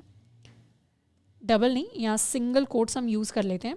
तो इस तरीके की हमारे पास एक स्ट्रिंग फॉर्मेट में पूरा डेटा स्टोर होकर आता है। This is my Jason response. तो एपीआई जब रिस्पॉन्ड करेगी तो अंदर का जेसन डेटा नहीं आएगा, वो एक स्ट्रिंग फॉर्मेट में आएगा। तो इस स्ट्रिंग फॉर्मेट से डेटा को निकालने के लिए हम अपना मेथड यूज़ करते हैं जेसन डॉट पार्स, और उसके अंदर हम अपना रिस्पॉन्स वाला डेटा ऐड करते हैं। तो इस मेथड का काम होता है कि ये पार्स करता है string data into a JavaScript object. तो हमारा जितना भी जेसन का डेटा होगा उसे पार्स कर देगा टू अ जावास्क्रिप्ट ऑब्जेक्ट, एक ऑब्जेक्ट की फॉर्म में कन्वर्ट कर देगा, ताकि जावास्क्रिप्ट के अंदर हम उस डेटा को एक्सेस कर पाएं। क्योंकि हम नॉर्मल जेसन डेटा को एक्सेस नहीं कर पाते, हम किसे एक्सेस कर पाते हैं, हम जावास्क्रिप्ट ऑब्जेक्ट को एक्सेस कर पाते हैं। इसे करके देखते हैं। हम सबसे पहले तो कंसोल डॉट लॉग करेंगे जेसन रिस्पॉन्स को, इसको कर लेते हैं सेव, एंड यहाँ पे आकर रिफ्रेश। तो इस तरीके से ये हमारे पास प्रिंट हो गया। बट इसके अंदर अगर हम कोशिश करें कि हम जेसन रिस्पॉन्स डॉट फैक्ट पर जाना चाहते हैं तो उस केस में हमारे पास एरर आ जाएगा। फैक्ट क्या है, अनडिफाइंड है, क्योंकि अभी हम जेसन डेटा के साथ डील कर रहे हैं, अभी हम जावास्क्रिप्ट ऑब्जेक्ट के साथ डील नहीं कर रहे, तो इसीलिए हम डॉट नहीं लिख सकते। तो इस डेटा को वैलिड फॉर्मेट में कन्वर्ट करने के लिए हमें लेट्स सपोज हम लिखते हैं valid response is equal to JSON dot parse, और उसके अंदर हम पास कर देंगे अपना जेसन रिस्पॉन्स, और फिर हम कंसोल डॉट लॉग करवा देंगे अपने वैलिड रिस्पॉन्स को, सेव, रिफ्रेश। तो ये हमारा वैलिड रिस्पॉन्स आ गया which is now a JavaScript object, और ऑब्जेक्ट के अंदर हमारे पास मल्टीपल की वैल्यू पेयर्स आ जाएंगे। और इस बार हम प्रिंट करवा सकते हैं वैलिड रिस्पॉन्स डॉट फैक्ट को, सेव, रिफ्रेश। तो ये हमारा फैक्ट आ गया, approximately 1/3 of cat owners think their pets are able to read their minds. तो इस तरीके से हम अपने जेसन डेटा को पार्स करते हैं। And there is also an opposite function. वो फंक्शन क्या करता है, इसका काम होता है टू पार्स। पार्स का मतलब यहाँ पर बेसिक है, पार्स का मतलब होता है एक डेटा फॉर्मेट से दूसरे डेटा फॉर्मेट में चेंज कर देना। तो यहाँ पर हम पार्स करते हैं एक जावास्क्रिप्ट ऑब्जेक्ट डेटा को इनटू जेसन। तो यहाँ पर क्या हो रहा था, यहाँ पर जो हमारा जेसन डेटा था उसे हम कन्वर्ट कर रहे थे टू जेएस ऑब्जेक्ट, और यहाँ पर अगर हमारे पास जेएस ऑब्जेक्ट है तो उस डेटा को हम कन्वर्ट करते हैं टू जेसन डेटा। जनरली ये वाला जो काम है ये जब हम खुद की एपीआईज बनाएंगे तब हम उसके साथ डील कर रहे होंगे। अभी जब हम एपीआईज को यूज़ करेंगे तो मैक्सिमम केसेस में हम पार्स वाला फंक्शन, पार्स वाला मेथड ही यूज़ करते हैं। बट ये मेथड भी एग्जिस्ट करता है जेसन डॉट स्ट्रिंजिफाई, जिसके अंदर अगर हम कोई जेएस ऑब्जेक्ट पास करते हैं तो वो जेसन के अंदर कन्वर्ट हो जाएगी। जैसे लेट सपोज हम कोई ऑब्जेक्ट क्रिएट करते हैं, let student is equal to, student का अपना कुछ नाम होगा, स्टूडेंट के अपने कुछ मार्क्स होंगे। तो ये हमारी एक जावास्क्रिप्ट ऑब्जेक्ट बन गई, सेव कर लिया, this is my JavaScript object. अब अगर हमें इसे अपनी जेसन के अंदर कन्वर्ट करना है, रिफ्रेश करते हैं तो हम लिख सकते हैं जेसन डॉट स्ट्रिंजिफाई, एंड इसके अंदर पास कर देंगे अपनी स्टूडेंट ऑब्जेक्ट, एंटर। तो ये कौन सा डेटा बन गया, ये अब हमारा जेसन डेटा बन गया। एंड ध्यान से अगर देखें तो जेसन डेटा के अंदर इवन दो बाहर की तरफ कर्ली ब्रेसेस हैं, पर कर्ली ब्रेसेस के जो बाहर हैं वो हमारी कोट्स हैं, यानी जेसन डेटा इवेंचुअली क्या होता है, एक स्ट्रिंग ही होता है, जैसे हमने यहाँ पर जेसन डेटा को एज अ स्ट्रिंग लिया था। तो इस तरीके से हम अपने डेटा को पार्स कर सकते हैं, जेसन डेटा को एक्सेस कर सकते हैं और उसे यूज़ कर सकते हैं। नेक्स्ट हम बात करने वाले हैं कि हम अपनी API रिक्वेस्ट को टेस्ट कैसे कर सकते हैं। अभी तो APIs को टेस्ट करने के लिए हमने सिंपली क्या किया, अपने ब्राउज़र पर जाकर सर्च किया, यानी गूगल क्रोम पर हम गए और हमने APIs का जो URL है, जो एंड पॉइंट है, डायरेक्टली वहाँ पर जाकर एंटर कर दिया। बट जनरली APIs को हम ऐसे टेस्ट नहीं करते। APIs को टेस्ट करने के लिए हमारे पास कुछ टूल्स होते हैं और ये टूल्स यूजर्स के लिए नहीं होते, ये टूल्स स्पेसिफिकली डेवलपर्स के लिए होते हैं। तो अब हम क्या बन गए, अब हम वेब डेवलपर्स बन गए, तो वेब डेवलपमेंट के अच्छे टूल्स को हम यूज़ करना स्टार्ट करेंगे। अब इसमें APIs की जो रिक्वेस्ट है उन्हें टेस्ट करने के लिए दो काफ़ी फेमस टूल्स हैं। इनमें से एक तो है पोस्टमैन। पोस्टमैन काफ़ी पुराना है। आई रिमेंबर कि पोस्टमैन जब मैंने नया नया डेवलपमेंट स्टार्ट किया था तभी उसी टाइम के आसपास नया नया आया था, तो काफ़ी ज़्यादा जो है पोस्टमैन को यूज़ किया है। बट पोस्टमैन की एक प्रॉब्लम भी है कि इसको यूज़ करने के लिए हमें डाउनलोड करना पड़ता है। एंड उस टाइम पर यानी 2017 के आसपास जब मैंने पोस्टमैन को यूज़ किया होगा तो उस टाइम पर साइन अप नहीं होता था, बट अब पोस्टमैन एक यूनिकॉर्न बन गया है, तो अब काफ़ी सारे यूजर्स हैं उनके पास। तो अब इसके लिए साइन अप करना पड़ता है, जो हमारे लिए हो सकता है कम्बरसम प्रोसेस हो, तो उसको हम नहीं करेंगे। हम क्या करेंगे, इसका एक ऑल्टरनेटिव यूज़ करेंगे विच इज़ हॉपस्कॉच। हॉपस्कॉच क्या है, ऑनलाइन एग्जिस्ट करता है। हॉपस्कॉच को यूज़ करने के लिए हमें किसी भी चीज़ को डाउनलोड नहीं करना पड़ेगा एंड दोनों ऑलमोस्ट आइडेंटिकल हैं। अगर API रिक्वेस्ट को चेक करने की बात है तो दोनों का सेम ही काम है, इंटरफेस भी सेम सा ही मिलेगा। तो अगर आप ऐसे स्टूडेंट हैं जो ऑलरेडी पोस्टमैन को यूज़ कर रहे थे तो हम उसको कंटिन्यू कर सकते हैं, कोई प्रॉब्लम नहीं आएगी। जो काम हम हॉपस्कॉच पर कर सकते हैं API से रिलेटेड वही सेम पोस्टमैन पे होते हैं, जो पोस्टमैन पे कर सकते हैं वही सेम हॉपस्कॉच पे होते हैं, और दोनों का इंटरफेस भी सिमिलर सा है। तो अगर आपने ऑलरेडी दोनों में से कोई एक रखा है अपने पास या आप पहले से यूज़ करते आए हैं तो आप उसी के साथ कंटिन्यू करिए, नहीं तो हम हॉपस्कॉच के साथ करने वाले हैं क्योंकि हमें कुछ इंस्टॉल नहीं करना पड़ेगा। तो इसे यूज़ करने के लिए सबसे पहले तो हम अपनी वेबसाइट पर चले जाते हैं। Our website is hopscotch.io। तो जैसे ही हम https hopscotch.io पर जाएंगे तो इस तरीके का पेज हमारे लिए खुलेगा। एंड इफ़ यू नोटिस मैंने अभी तक लॉगिन या साइन अप भी नहीं किया है, तो बिना लॉगिन साइन अप किए भी हम इसको यूज़ कर सकते हैं। यहाँ पर इस तरीके का इंटरफेस हमारे पास दिखाई देगा। अब इस इंटरफेस में ये वाला जो पार्ट है, यानी ये वाली जो स्क्रीन है बड़े वाली, ये हमारे लिए सबसे इंपॉर्टेंट है। यहाँ पर एक ऑप्शन मिलेगा हमें इस तरीके से गेट, पोस्ट, पुट, पैच, अपने ऑप्शन सेलेक्ट करने का। तो अभी हम गेट रिक्वेस्ट के साथ डील करेंगे। अब ये बाकी चीज़ें क्या होती हैं इनको हम बाद में डिस्कस करेंगे। और यहाँ पर लिखा होगा URL, तो ये जो जगह है यहाँ पर हम ना API एंड पॉइंट जो है उसे पेस्ट करेंगे। जैसे लेट्स सपोज हमारी जो कैट निंजा फैक्ट्स वाली API थी, इसको कर लेते हैं कॉपी। यहाँ पे अपना URL हम पेस्ट करेंगे https catfact.ninja/fact और यहाँ से सेंड पर क्लिक करेंगे। जैसे ही सेंड पर क्लिक किया हमारी API रिक्वेस्ट गई और यहाँ पे हमारे पास रिस्पॉन्स आ गया। रिस्पॉन्स में हमें दिख रहा है स्टेटस 200 ओके, जेसन फॉर्मेट आ गया, ये हमारी रिस्पॉन्स की बॉडी है और हमें दिख भी रहा है ये क्या है, ये एक वैलिड जेसन फॉर्मेट है जिसमें पहले हमारे पास फैक्ट आ गया, फिर हमारे पास लेंथ आ गई। हम चाहें तो दूसरी APIs के साथ भी ट्राई कर सकते हैं। ये हमारी बोर्ड API है। ये URL यहाँ पे नया वाला कॉपी कर लिया हमने, इसको कर दिया सेंड एंड जेसन फॉर्मेट, दोबारा से डेटा हमारे जेसन फॉर्मेट में आया, ये डेटा आया। एक्टिविटी है make a scrap book with pictures of your favourite memories and उसके बारे में और ज़्यादा डिटेल्स है हमारे पास। हम अपनी डॉग API को भी ट्राई कर सकते हैं। कॉपी किया, सेंड किया, तो इस तरीके से हमारे पास एक मैसेज आ गया। मैसेज में हमारे पास एक फ़ोटो है, यानी फ़ोटो का लिंक है। हम चाहें तो इस लिंक को खोल भी सकते हैं। दिस इज़ द लिंक जो हमारे पास आया which is a cute dog picture and हमारे पास मैसेज में आया सक्सेस। दोबारा सेंड करेंगे, दोबारा एक रैंडम पिक्चर आएगी। सो this is another link, copy किया, पेस्ट किया, सो this is another cute dog photo.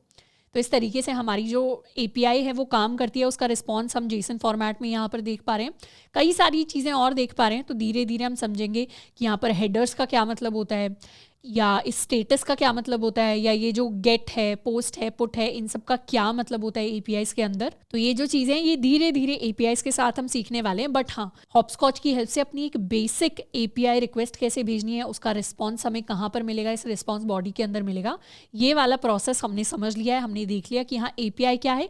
API at the end एक URL है जिसके ऊपर हम रिक्वेस्ट सेंड कर रहे हैं और उससे हमारे पास कुछ रिस्पॉन्स आ रहा है, और इस रिस्पॉन्स के साथ हम डील कर सकते हैं। हम चाहे तो इसे कहीं पर स्टोर कर सकते हैं, इसे पार्स करवा सकते हैं, इसके साथ कुछ एक्शंस परफॉर्म कर सकते हैं। अब नेक्स्ट हम बात करने वाले हैं एक टर्म AJAX के बारे में। AJAX की फुल फॉर्म होती है एसिंक्रोनस जावास्क्रिप्ट एंड XML। यहाँ पर ये बेसिकली वो पूरा का पूरा प्रोसेस है जिसके थ्रू हम अपनी एपीआई कॉल करती हैं और फिर हमारे पास कुछ रिस्पॉन्स में डेटा आता है, और ये सारा प्रोसेस एसिंक्रोनसली होता है। सबसे पहले इसे धीरे धीरे समझते हैं। हम जिन भी एपीआईज के साथ डील कर रहे हैं और जिन भी एपीआईज को हम अपनी क्लाइंट साइड से, मतलब यहाँ पर अपने जेएस के कोड से हम रिक्वेस्ट भेजेंगे, अभी हमने भेजना स्टार्ट नहीं किया, पर अगर हम भेजते हैं तो हमारे पास कुछ रिस्पॉन्स आता है जनरली। यानी काफ़ी सालों पहले तक हमारी जो रिक्वेस्ट होती थी वो अगर हम जावास्क्रिप्ट से सेंड कर रहे हैं तो हमारा रिस्पॉन्स पहले एक्सएमएल में आया करता था, और जो हमारा एपीआई को रिक्वेस्ट भेजने का और वापस रिक्वेस्ट आने का प्रोसेस है, ये एक एसिंक्रोनस प्रोसेस है। यानी ज़रूरी नहीं है कि रिक्वेस्ट एकदम से आ जाएगी कि हमने रिक्वेस्ट भेजी और वैसे ही हमारे पास एक रिस्पॉन्स आ गया। जैसे हमारा नॉर्मल जो जावास्क्रिप्ट का कोड होता है, जितनी भी हम प्रोग्रामिंग करते हैं, सारी की सारी ऑटोमेटिकली सिंक्रोनसली होती रहती है। पर कई बार हो सकता है हम एक एपीआई कॉल करें और एपीआई डेटा भेजने में टाइम लगा दे, रिस्पॉन्स भेजने में टाइम लगा दे, तो उसके लिए हमारा जावास्क्रिप्ट का कोड वेट तो नहीं करेगा, हमारा जावास्क्रिप्ट का कोड तो एग्जीक्यूट होता रहेगा। पर जैसे ही वो कॉल कंप्लीट हो जाएगी, मतलब जैसे ही एपीआई रिस्पॉन्स भेज देगा, वैसे ही उसके रिस्पॉन्स के साथ हम डील कर लेंगे। तो ये जो प्रोसेस होता है रिक्वेस्ट एंड रिस्पॉन्स का, ये एसिंक्रोनस प्रोसेस होता है, और यहीं से हमारे पास ये टर्म आती है asynchronous JavaScript and XML, which is basically Ajax. तो जो हम एपीआईज को कॉल भेजते हैं, रिस्पॉन्स लेते हैं, इन्हें हम एजेक्स कॉल्स कहते हैं। और बेसिकली एजेक्स कहने का मतलब है कि जब भी हम सर्वर को कोई रिक्वेस्ट भेजते हैं, वहां से कोई रिस्पॉन्स आता है, ये पूरा प्रोसेस एसिंक्रोनसली चलता है। एसिंक्रोनसली चलने की मदद से जो हमारा पूरा वेब पेज होता है, उसके ऊपर जितनी भी कॉल्स जारी होती हैं, उसकी वजह से कभी भी पेज लोड नहीं होता। मतलब एसिंक्रोनसली जब भी हम कोई काम कर रहे हैं रिक्वेस्ट रिस्पॉन्स का, एपीआईज के साथ डील कर रहे हैं, उसमें कोई रीलोडिंग नहीं हो रही। जैसे हमने पहले बात की थी अपने इंस्टाग्राम के पेज पे, इंस्टाग्राम के पेज पर अगर कोई पोस्ट होता है तो हम उसे लाइक कर सकते हैं। तो लाइक करने से ऐसा नहीं होगा पेज दोबारा रीलोड होगा और तब हमारा लाइक्स का काउंट बढ़ेगा। हमारे नॉर्मल इंस्टाग्राम के पेज पर जैसे ही हमने किसी चीज को लाइक कर दिया, हमारा पेज वैसे का वैसा रहेगा, बट इंटरनली लाइक करने से एक एपीआई कॉल गई है, वहां से कुछ रिस्पॉन्स आया है, मतलब सर्वर साइड में कुछ चेंजेस हुए हैं, लाइक काउंट बढ़ गया है, बट उसकी वजह से रीलोडिंग नहीं हुई हमारे पेज की। तो ये सारा का सारा काम एसिंक्रोनसली हुआ है। इसीलिए हम कहते हैं कि हम एजेक्स के साथ डील कर रहे हैं या हम एजेक्स कॉल्स कर रहे हैं जब भी हम अपने वेब एपीआईज के यूजेज की बात कर रहे हैं। अब एज अ बिगिनर हमारे दिमाग में एक चीज जरूर आ सकती है कि अगर हमारा जो रिस्पॉन्स है वो एक्सएमएल में आ ही नहीं रहा, हम तो जेसन रिस्पॉन्स के साथ डील कर रहे हैं, तब फिर भी हम अपने प्रोसेस को एजेक्स क्यों कह रहे हैं? वैसे ये जो प्रोसेस होता है टेक्निकली इसका नाम एजाज होना चाहिए, मतलब asynchronous JavaScript and Jason, but क्योंकि XML पहले से चला आ रहा है और एजाज इतना सुनने में क्लियर नहीं लगता, इसीलिए हम जब भी एजेक्स कह रहे हैं उसका मतलब यही है कि हमारा जो डेटा का फॉर्मेट है वो जेसन है। हम जनरली XML फॉर्मेट के साथ डील नहीं कर रहे होंगे, बट हाँ एजेक्स के नाम में हमारे पास XML होता है इंस्टेड ऑफ जेसन। तो जब भी हम एजेक्स कह रहे हैं, एजेक्स का मतलब यही है कि हम एपीआईज को कॉल कर रहे हैं, ये कॉल्स एसिंक्रोनसली वर्क कर रही हैं और हमारे पास कुछ रिस्पॉन्स आ रहा है जिसके साथ हम डील कर रहे हैं। नेक्स्ट हम बात करने वाले हैं अपने HTTP वर्ब्स के बारे में। यानी जब भी हम कोई रिक्वेस्ट भेजते हैं HTTP पर, जैसे यहाँ पर ये हमारी डॉग्स की ब्रीड की रैंडम इमेजेस के लिए हमने रिक्वेस्ट भेजी है, तो इन रिक्वेस्ट के साथ ये हमारी HTTP रिक्वेस्ट है। कैसे पता चल रहा है? सामने HTTPS लिखा हुआ है। तो ये जो हमारी रिक्वेस्ट है इसके लिए साथ एसोसिएटेड काफ़ी सारे वर्ब्स होते हैं। वर्ब्स यानी इंग्लिश के अंदर कुछ काम, जैसे गेट रिक्वेस्ट हम भेज सकते हैं, हम चाहे तो पोस्ट रिक्वेस्ट भेज सकते हैं, हम चाहें तो डिलीट रिक्वेस्ट भेज सकते हैं, हम चाहें तो पिट रिक्वेस्ट भेज सकते हैं, बट जनरली अभी जिस रिक्वेस्ट टाइप के साथ हम बात करेंगे ये हमारी गेट रिक्वेस्ट होगी। बट इसके अलावा भी बहुत सारे HTTP वर्ब्स होते हैं।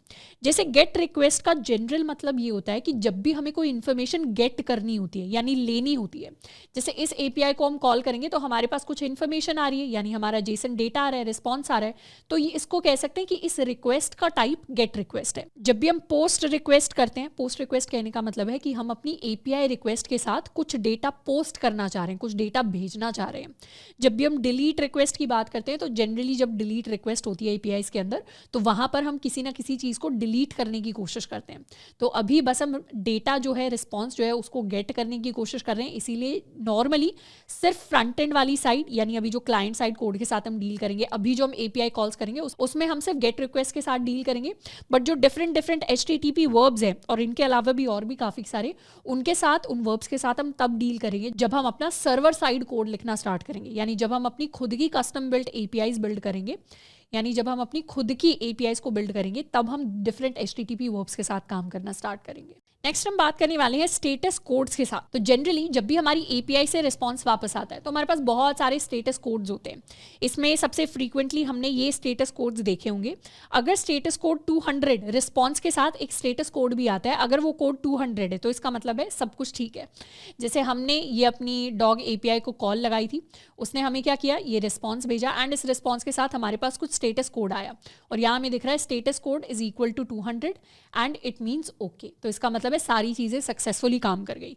इसके अलावा और भी स्टेटस कोड्स होते हैं, जैसे लेट्स सपोज 404। जब भी हम किसी ऐसी एपीआई को कॉल करते हैं जो एग्जिस्ट ही नहीं करती, यानी पेज अगर ऐसा होता है जो है ही नहीं, तो उसके लिए हमारे पास आता है नॉट फाउंड यानी 404। जैसे लेट्स सपोज यहाँ हम कर दें रैंडम, ये सेम रखें और लास्ट में कर दें रैंडम 2, तो हो सकता है रैंडम 2 एग्जिस्ट नहीं करता, तो उस केस में हमारे पास आएगा स्टेटस 404 नॉट फाउंड। और यहाँ पर ऐसा नहीं है स्टेटस 404 हो गया तो कोई रिस्पॉन्स नहीं आया, रिस्पॉन्स आया है, रिस्पॉन्स में स्टेटस है एरर, ये हमारे पास कुछ मैसेज आया है, साथ में कोड आया है 404। तो इसका मतलब हमने एक गलत एपीआई को कॉल कर दिया है जो एग्जिस्ट ही नहीं करती। इसके अलावा हमारे पास 400 भी होता है विच मीन्स बैड रिक्वेस्ट, या हमारे पास 500 भी होता है जब भी किसी वेबसाइट के अंदर सर्वर साइड पर कोई इंटरनल सर्वर एरर हो जाता है, तो उस केस में 500 दिखाई देता है विच stands for internal server error. But सिर्फ इतने स्टेटस कोड्स नहीं होते, बहुत सारे स्टेटस कोड्स होते हैं हमारे पास। हम चाहें तो सारे स्टेटस कोड्स को पढ़ भी सकते हैं स्टेटस कोड्स MDN के अंदर जाकर। तो यहाँ हमारे पास जैसे इंफॉर्मेशनल रिस्पॉन्सेज जो होते हैं उनकी वैल्यू 100 से 199 के बीच में एग्जिस्ट करती है। 100 का मतलब होता है कंटिन्यू। जनरली हम इतने सारे नहीं देखेंगे, जो हमने अभी बात की जनरली हम उन्हीं के साथ डील कर रहे होते हैं। जैसे सक्सेसफुल रिस्पॉन्सेज जो होते हैं वो यूजुअली 2 के साथ स्टार्ट होते हैं। 200 का मतलब होता है ओके, 202 मतलब एक्सेप्टेड है। तो इस तरीके से काफ़ी सारे हमारे पास आते हैं। अगर रीडायरेक्शन मैसेजेस होते हैं तो वो जनरली 3 के साथ स्टार्ट होते हैं। तो जब भी हम एक पेज से दूसरे पेज की तरफ ऑटोमेटिकली रीडायरेक्ट हो जाते हैं तो हमारे जो स्टेटस कोड्स हैं वो 3 के साथ स्टार्ट होते हैं। क्लाइंट के जो एरर मैसेजेस होते हैं वो 4 के साथ स्टार्ट होते हैं और सर्वर के जो एरर रिस्पॉन्सेज होते हैं वो 5 के साथ स्टार्ट होते हैं। जैसे क्लाइंट एरर कहने का मतलब है कि हमने ही गलत पेज को रिक्वेस्ट की, यानी हमने एज अ क्लाइंट अपने जावास्क्रिप्ट कोड से गलत एपीआई को रिक्वेस्ट भेज दी जो एग्जिस्ट ही नहीं करती। हमारा जो URL है, जो हमारा लिंक है वही गलत है, तो उस केस में क्लाइंट की एरर है यानी हमारी एरर है, तो उस केस में 404 आएगा जो 4 से स्टार्ट होता है। पर अगर सर्वर के एंड में कोई एरर आ रहा है तो उस केस में हमें 500 दिखाई देगा which is an internal server error. तो इस तरीके से हमारे डिफरेंट रिस्पॉन्स स्टेटस कोड्स होते हैं। इन्हें सबको हमें याद करने की ज़रूरत नहीं है, बट हाँ जनरली जितने हमने 4 की बात की इनको अगर हम याद कर लें तो that is a good thing. वैसे जब हम अपने बैकएंड के सर्वर साइड के कोड के साथ डील करेंगे तब हम और स्टेटस कोड्स को एक्सप्लोर करेंगे, बट अभी के लिए इतने स्टेटस कोड्स काफ़ी हैं। और जनरली जो हमें याद रखना है वो ये रखना है 200 मीन्स इट्स गुड, हमारा जो रिस्पॉन्स है वो हमें अच्छे से रिसीव हो गया है। नेक्स्ट हम बात करने वाले हैं कि हमारे जो API URLs होते हैं यानी एंड पॉइंट्स होते हैं उनके अंदर हम एडिशनल इन्फॉर्मेशन कैसे भेज सकते हैं। जैसे कभी कभी हमारे पास कोई जनरल API होती है पर उसके अंदर हम कुछ एडिशनल इन्फॉर्मेशन ऐड करना चाहते हैं। इसका बहुत बेसिक एग्जांपल हमें गूगल से मिल जाता है कि जैसे ही हमारा जो ब्राउज़र है, ब्राउज़र के ऊपर लेट्स सपोज हम सर्च करते हैं google.com, तो google.com को हम इमेजिन कर सकते हैं that this is an API call. वैसे तो ये API कॉल नहीं है, वैसे तो हम गूगल के सर्वर को रिक्वेस्ट कर रहे हैं, बट यहाँ एज्यूम कर लेते हैं ये हमारा एंड पॉइंट है। तो हम किसे कॉल कर रहे हैं, हम कॉल कर रहे हैं www.google.com को। तो ये है हमारा नॉर्मल एंड पॉइंट जिसके बेसिस पर हमें एक चीज़ जो है वो मिल जाएगी, अपना पेज मिल जाएगा ब्राउज़र के ऊपर। बट यहाँ पर अगर हम सर्च करना चाहते हैं लेट्स सपोज फॉर एप्पल या फिर हम सर्च करना चाहते हैं फॉर मैंगो, तो क्या होगा, हमारे पास काफ़ी सारे इस तरीके से कंटेंट आ जाएगा। और अगर हम ऊपर वाले लिंक को एनालाइज करें तो यहाँ हमें कुछ इस तरीके का दिखाई देगा, search Q is equal to mango. तो ये Q is equal to mango क्या है, ये बेसिकली हमारी क्वेरी स्ट्रिंग है। क्वेरी स्ट्रिंग कहने का मतलब है कि हमारे लिंक के साथ ये जो नॉर्मल URL था उसके साथ क्वेश्चन मार्क के बाद हम कुछ की वैल्यू पेयर्स भेज सकते हैं। की वैल्यू पेयर्स में Q क्या है, Q हमारी की है, और ये मैंगो क्या है, मैंगो हमारी वैल्यू है। इन की वैल्यू पेयर्स की हेल्प से हमने एडिशनल इन्फॉर्मेशन भेज दी अपने URL को। मतलब URL से हमें ये तो पता है कि google.com खुलना चाहिए, पर google.com के अंदर भी मैंगो वाला सर्च पेज हमारे लिए खुलना चाहिए जिसमें मैंगो ऑलरेडी सर्च हो। तो ये क्या हो गई, ये क्वेरी होगी। हम चाहें तो सिर्फ इतना भी लिख सकते हैं, यहाँ पर एक नया टैब ले लेते हैं www.google.com, यहाँ पर /search, तो ये तो इसे एंटर करेंगे। दिस इज़ बेसिकली आर एक API की तरह हम इसको इमेजिन कर सकते हैं। फिर क्वेश्चन मार्क लगा देंगे और क्वेश्चन मार्क के बाद हम अपनी क्वेरी स्ट्रिंग लिखते हैं। क्वेरी स्ट्रिंग है Q is equal to mango. तो Q is equal to mango कहने का मतलब है कि अब हम मैंगो के लिए सर्च करेंगे। यहाँ पर Q is equal to Harry Potter अगर हमें लिखना होता, हैरी प्लस पॉटर, तो हैरी पॉटर के लिए सर्च हो जाता।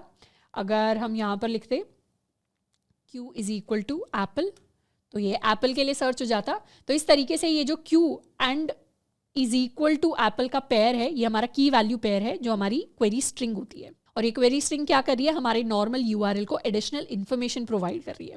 तो क्वेरी स्ट्रिंग्स जनरली ऐसी ही दिखाई देती हैं कि हमारे जो क्वेश्चन मार्क है, क्वेश्चन मार्क के बाद हमारी क्वेरी स्ट्रिंग आती है। जैसे हमने लिखा Q is equal to Harry plus Potter, तो इसमें जो Q है ये हमारी की है और ये जो हैरी प्लस पॉटर हमने लिखा ये हमारी वैल्यू है। अब जैसे एक और एग्जाम्पल है कि कोई भी अगर हमारे पास यूआरएल है, यूआरएल के बाद हमने लिखा question mark, name is equal to Shraddha and marks is equal to 95, तो हमारे पास ये एक की है, ये उसकी वैल्यू है, ये हमारे पास एक सेकंड की है और ये हमारे पास सेकंड वैल्यू है। तो जब भी किसी एपीआई के साथ हमें एडिशनल इन्फॉर्मेशन पास ऑन करनी होती है, हम क्वेरी स्ट्रिंग्स को यूज़ करते हैं। अब इसका एक प्रैक्टिकल एग्जाम्पल भी देख लेते हैं एक्चुअल एपीआईज के साथ। हमारे पास एक एपीआई है which is Harry Potter API. ये एपीआई क्या करती है, इस एपीआई के पास पूरा का पूरा डेटाबेस है हैरी पॉटर की सारी मूवीज़ का और हैरी पॉटर की सारी बुक्स का। तो लेट मी जस्ट क्लोज या फिर छोड़ देते हैं इसे। हाँ, तो बेसिकली हम हैरी पॉटर की एपीआईज के साथ डील कर रहे हैं। तो यहाँ हम API की डॉक्यूमेंटेशन पर चले जाते हैं। This is our API। API is API is https api.potterdb यानी potterdatabase.com। तो इस API का ये हमारे पास ऑटोमेटिक रिस्पॉन्स आता है। अब ये जो API है इसको कॉपी कर लेते हैं और हॉपस्कॉच के अंदर जाकर यहाँ पर एक रिक्वेस्ट सेंड करते हैं। तो इस API को हमने रिक्वेस्ट सेंड की तो हमारे पास ये हमारा रिस्पॉन्स आ गया कुछ इस तरीके से। रिस्पॉन्स के अंदर हमारे पास और डिफरेंट API राउट्स हैं। API राउट्स यानी इस API के अंदर भी जाकर आप और डिटेल में कैसे सर्च कर सकते हैं। जैसे यहाँ पर इस API के अंदर अगर हम डॉक्स में जाएं तो डॉक्स में जाकर हमें पता चलेगा कि क्या क्या रिसोर्सेज हैं। यहाँ पर हमारे पास डिफरेंट बुक्स हैं जिनके बेसिस पर, और बुक्स के अंदर हमें स्लग मिलेगा, हमें टाइटल मिलेगा बुक का, हमें समरी मिलेगी। हम चैप्टर्स के बेसिस पर सर्च कर सकते हैं, कैरेक्टर्स के बेसिस पर सर्च कर सकते हैं, मूवीज़ के बेसिस पर सर्च कर सकते हैं, पोर्शंस स्पेल्स हम सर्च कर सकते हैं हैरी पॉटर के। तो बेसिकली इन्हीं में से हमको ये रैंडम API जो राउट है उसको कॉपी कर लेते हैं। जैसे लेट्स सपोज हमें सारी की सारी मूवीज़ की इन्फॉर्मेशन चाहिए, तो हमारा ये एक राउट है। थोड़ा सा जूम इन कर लेते हैं। ये एक राउट है हमारे पास V1 मूवीज़। तो V1 मूवीज़ से क्या होगा, तो हमारा API का इतना पोर्शन तो सेम रहा, पर उसके आगे अगर हमने वर्जन 1 मूवीज़ लिख दिया तो सारी की सारी मूवीज़ आ जाएंगी। सेंड की रिक्वेस्ट, तो अब जो हमारे पास चीज़ आएगी ये सारी की सारी मूवीज़ आ गई हैं। इस मूवी का टाइटल है fantastic beasts and where to find them. So this is part of Harry Potter. और थोड़ा सा नीचे करेंगे तो Harry Potter and the chamber of secrets, ये वाली हमारे पास मूवी आ गई। Harry Potter and the prisoner of Azkaban, Harry Potter and the goblet of fire, तो Harry Potter and the order of the phoenix. तो इस तरीके से जितनी भी हैरी पॉटर वाली मूवीज़ हैं वो सारी की सारी हमारे पास आ गई इन दिस जेसन फॉर्मेट। थोड़ा सा दोबारा से मिनिमाइज़ कर लेते हैं। तो काफ़ी सारा डेटा हमारे पास आ गया है। एंड अगर आप इस डेटा को देखेंगे, डेफिनेटली ये जेसन डेटा है, ये हमारे पढ़ने के लिए नहीं बना, ये कोड के पढ़ने के लिए बना है। बट हम कुछ पढ़ के समझ पा रहे हैं कि मूवीज़ में बहुत सारी मूवीज़ हैं। ये डेटा क्या है, डेटा के बाहर हमें इस तरीके का कुछ स्क्वायर ब्रैकेट दिखाई दे रहा है यहाँ पर।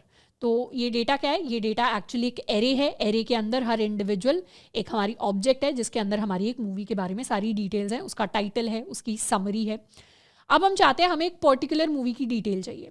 तो पर्टिकुलर मूवी की डिटेल के लिए यहाँ पर अगर हम मूवीज़ पर जाएं तो API जो है इसको यूज़ करने का तरीका बेसिकली ये है कि हमें स्लैश करके आगे उस मूवी की ID देनी पड़ेगी।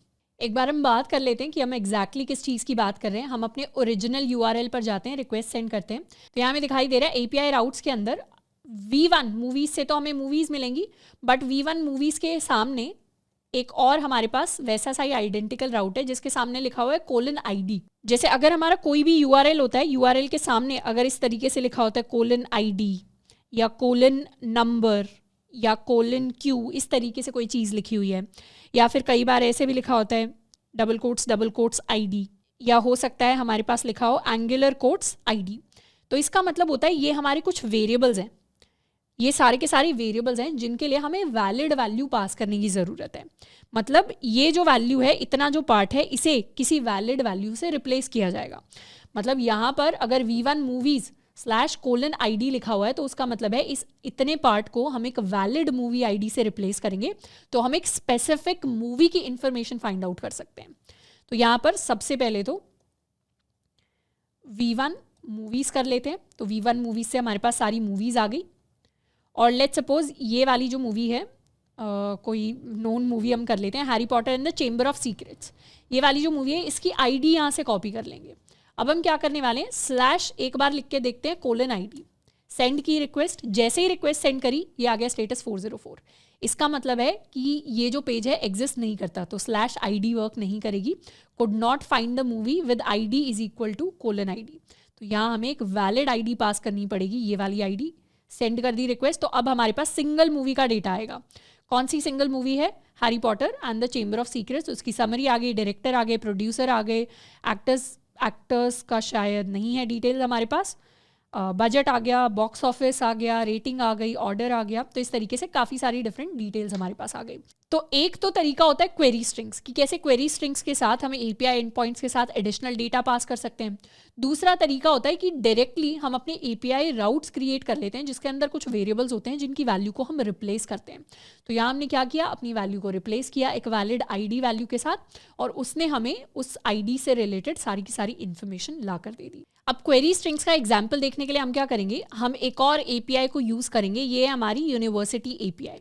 तो गिटहब के ऊपर हम इस लिंक पर जा सकते हैं, github.com/hippo/university domains list। तो ये हमारी एक रैंडम API है जो किसी ने क्रिएट कर रखी है।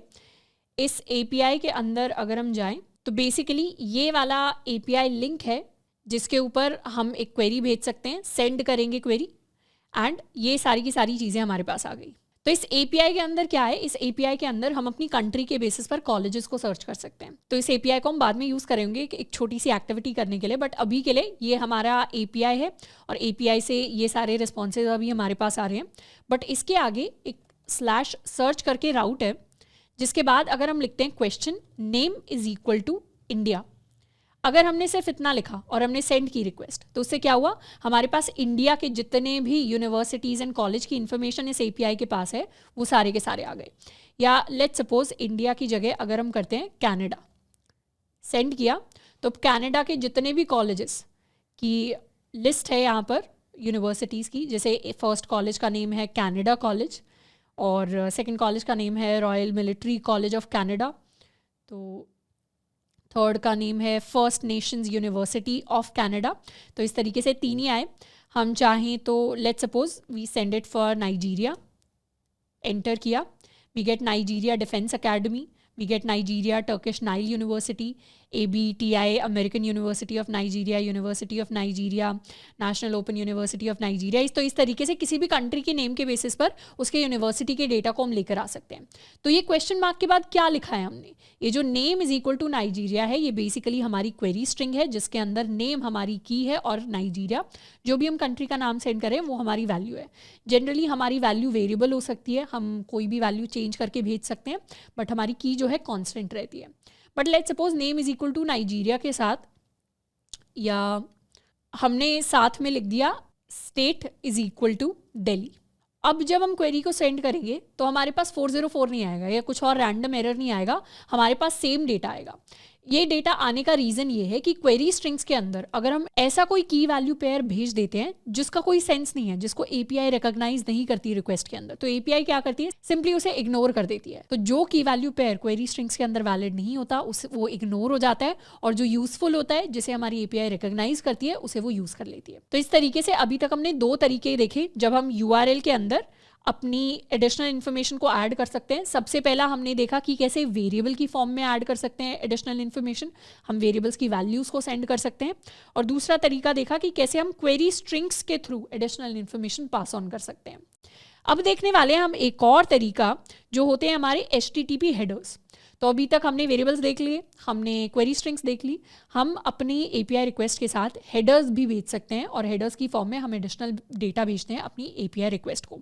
जैसे यहाँ पर अगर हम किसी भी लेट्स सपोज हम google.com के पेज पर जाते हैं और यहाँ पर हम इंस्पेक्ट करते हैं।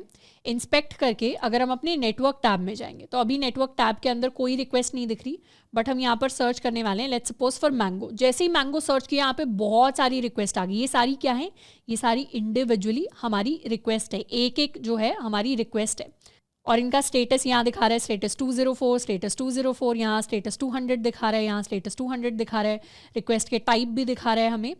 लेट्स सपोज हमने किसी एक पर्टिकुलर रिक्वेस्ट के ऊपर क्लिक किया। जैसे ही किसी रिक्वेस्ट के ऊपर क्लिक करते हैं तो उसके हम हेडर्स पर जा सकते हैं, और हेडर्स पर हमें जनरली 2 तरीके के हेडर्स दिखाई देंगे। ये तो जनरल रिक्वेस्ट के बारे में इंफॉर्मेशन है कि रिक्वेस्ट का मेथड क्या था, हमने एक पोस्ट रिक्वेस्ट की, स्टेटस कोड क्या था, 204 था स्टेटस कोड, ये रिक्वेस्ट का URL था। इन सब के डिटेल में अभी हम नहीं जाएंगे कि ये रिक्वेस्ट कैसे जनरेट हुई, क्योंकि वो तो गूगल कर रहा है ऑटोमेटिकली। एक होता है हमारा रिस्पॉन्स हेडर, एक होता है हमारा रिक्वेस्ट हेडर। हेडर्स का बेसिकली काम होता है कि ये एडिशनल इन्फॉर्मेशन सप्लाई करते हैं। ये रिक्वेस्ट के अंदर भी एडिशनल इन्फॉर्मेशन सप्लाई करने के काम आते हैं, रिस्पॉन्स में भी। हम अभी जनरली रिस्पॉन्स के बारे में बात नहीं करेंगे, हम अपनी रिक्वेस्ट वाले हेडर्स के बारे में बात करेंगे कि जब हम रिक्वेस्ट भेज रहे हैं, API रिस्पॉन्स के अंदर भी कुछ हेडर्स में इंफॉर्मेशन भेजती है और हम रिक्वेस्ट में भी कुछ हेडर्स के अंदर इंफॉर्मेशन भेजते हैं। तो हम रिक्वेस्ट वाले हेडर्स को देखते हैं। रिक्वेस्ट हेडर्स में हमारी एक अथॉरिटी दिख रही है, हमारा एक मेथड नाम से दिख रहा है, एक पाथ दिख रहा है जो हमने भेजा है। ये एग्जैक्टली हमने नहीं भेजा, गूगल का जो क्लाइंट साइड कोड लिखा हुआ है उसके अंदर ऑटोमेटिकली ये जो सारे हेडर्स हैं, हेडर्स यानी की वैल्यू पेयर्स, ये सेंड हो रहे हैं हमारी रिक्वेस्ट के साथ। जैसे लेट्स सपोज यहाँ हम एक और रिक्वेस्ट देख लेते हैं। ये हमारी मैंगो वाली रिक्वेस्ट थी। इसमें रिक्वेस्ट हेडर्स के अंदर ये सारी की सारी इन्फॉर्मेशन हमारी तरफ से गई है फ्रॉम क्लाइंट साइड। तो यहाँ प्लेटफॉर्म का नाम दिख रहा है हमें कि मैक OS है, कौन से प्लेटफॉर्म वर्जन पे है, 11.2.2। तो ये जो मेरी मशीन की है जिसके ऊपर अभी लेक्चर चल रहा है, उस मशीन की इन्फॉर्मेशन साथ के साथ भेजी जा रही है हमारी रिक्वेस्ट के साथ। तो जब भी हमारी रिक्वेस्ट जाती है किसी भी सर्वर के पास, किसी भी API के पास, हमने गेट रिक्वेस्ट भेजी है तो बहुत सारा एडिशनल डेटा जाता है रिक्वेस्ट के साथ, पर वो सारा डेटा हमारे लिंक में नहीं होता, हमारे URL में नहीं होता। वो सारा का सारा एडिशनल जो डेटा होता है हम रिक्वेस्ट हेडर्स के अंदर भेज रहे होते हैं। इसका एक प्रैक्टिकल एग्जाम्पल देखते हैं। जैसे हमारे पास एक और API है, इस API का नाम है डैड जोक्स। तो बेसिकली ये API हमें डिफरेंट जोक्स देती है। इस लिंक पर हम जा सकते हैं icanhasdadjokes.com एंड इसके API पर हम जाएंगे। तो यहाँ पर API के लिए हमारे पास ये वाला लिंक है जिसके ऊपर हम गेट रिक्वेस्ट भेज सकते हैं। जूम इन कर लेते हैं। ये हमारा लिंक है जिसके ऊपर गेट रिक्वेस्ट भेजी जा सकती है। तो इस लिंक से क्या करते हैं, हम एक गेट रिक्वेस्ट करते हैं तो हमारे पास एक जोक आता है। जोक आ रहा है, what is vampires favourite fruit, a blood orange. तो इस तरीके से कोई भी जोक आएगा, हमारे पास स्टेटस आएगा, हमारे पास उस जोक की ID आएगी। लेकिन अभी जो ये रिस्पॉन्स आ रहा है, ये रिस्पॉन्स हमारा JSON फॉर्मेट में है। हेडर्स के अंदर जाएं तो ये हमारे रिस्पॉन्स के हेडर्स हैं, ये हमारे रिक्वेस्ट के हेडर्स नहीं है, ये हमारे रिस्पॉन्स के हेडर्स हैं क्योंकि हमारे रिस्पॉन्स बॉडी के साथ आए। रिस्पॉन्स हेडर्स में यहाँ मुझे कंटेंट टाइप अपना दिखाई दे रहा है एप्लीकेशन JSON, पर हम चाहें तो इस टाइप को चेंज भी कर सकते हैं। जैसे यहाँ पर हमें दिखाई दे रहा है कि हम एक एक्सेप्ट हेडर भेज सकते हैं, यानी एक्सेप्ट नाम का एक हेडर भेज सकते हैं जिसकी हम अगर वैल्यू चेंज कर दें तो हमारे रिस्पॉन्स का टाइप चेंज हो जाएगा। जैसे लेट्स सपोज हम प्लेन टेक्स्ट चाहते हैं, हमें रिस्पॉन्स में प्लेन टेक्स्ट चाहिए, तो हम नए हेडर सेंड कर सकते हैं। हमारी ये API रिक्वेस्ट है, ये हमारी गेट रिक्वेस्ट है, इसके साथ अगर हमें हेडर सेंड करने हैं तो पैरामीटर्स, बॉडी, ऑथराइजेशन, इन सब के साथ यहाँ पर एक हेडर्स का ऑप्शन भी होता है। अच्छा, इसमें हेडर्स में ऑलरेडी हमने एक्सेप्ट में क्या लिखा हुआ था, एक्सेप्ट में एप्लीकेशन JSON लिखा हुआ था, इसीलिए हमारा जो फॉर्मेट है वो JSON में आया है। जबकि यहाँ पर क्या है, यहाँ पर डिफ़ॉल्ट फॉर्मेट है HTML। जैसे अभी हेडर्स में क्या है, इसे डिलीट कर दे तो अभी कोई हेडर्स नहीं है। हेडर लिस्ट क्या है, हेडर लिस्ट खाली है, अभी हेडर लिस्ट खाली है। हम एक और रिक्वेस्ट भेजते हैं तो इस बार ये API क्या करेगी, इसने हमें रिस्पॉन्स में रिस्पॉन्स बॉडी भेजी है, बट रिस्पॉन्स में हमें HTML डेटा भेजा है। और हेडर्स के अंदर जाएं तो कंटेंट टाइप भी हम देख सकते हैं, the content type is equal to text HTML। हम चाहें तो HTML डेटा की जगह दोबारा से JSON मंगवा सकते हैं। कैसे, हमें बेसिकली एक हेडर ऐड करना पड़ेगा, तो हेडर की वैल्यू ऐड करेंगे। हेडर की वैल्यू हम दे सकते हैं एक्सेप्ट नाम से। सो this is my header name and इस पर्टिकुलर हेडर की वैल्यू हो जाएगी एप्लीकेशन JSON, तो उससे हमारे पास JSON डेटा आएगा। इसे पेस्ट कर देते हैं, सेंड करेंगे रिक्वेस्ट। तो इस बार रिस्पॉन्स में दोबारा से जेसन डेटा आया, एक नया जोक आया हमारे पास, और रिस्पॉन्स हेडर्स में जाकर कंटेंट टाइप देखेंगे तो इस बार that content type is equal to application headers. हम चाहें तो डिफरेंट वैल्यू ऐड कर सकते हैं एक्सेप्ट के लिए। Let's suppose we want plain text, तो इस टेक्स्ट प्लेन को कॉपी कर लेते हैं, यहाँ पे पेस्ट कर लेते हैं, इस बार सेंड करेंगे रिक्वेस्ट। तो यहाँ पे रॉ डेटा आया सिर्फ, जिसके अंदर सिर्फ प्लेन टेक्स्ट है, तो ये हमारे पास रॉ डेटा यहाँ पर आया। एंड हेडर्स के अंदर इस बार अगर कंटेंट टाइप देखें तो that is equal to text plain. तो इस तरीके से हम हेडर्स के साथ भी एडिशनल इन्फॉर्मेशन भेज सकते हैं एक रिक्वेस्ट के साथ, कि किस तरीके का रिस्पॉन्स हम एक्सपेक्ट कर रहे हैं, या फिर और कोई दूसरी एडिशनल डिटेल्स। जनरली हेडर्स के साथ हम काफ़ी सारा मेटा डेटा भी भेजते हैं। Meta data is basically data about data, data about data. तो डेटा के बारे में जो एडिशनल इन्फॉर्मेशन होती है, जिसका रिस्पॉन्स से हो सकता है कोई ऐसा सच नाता ना हो, वैसी इन्फॉर्मेशन को यानी मेटा डेटा को भी हम हेडर्स की फॉर्म में अपने एपीआईज को भेजते हैं। तो हेडर्स को भी हम काफ़ी ज़्यादा यूज़ कर रहे होंगे हमारे जो HTTP हेडर्स हैं।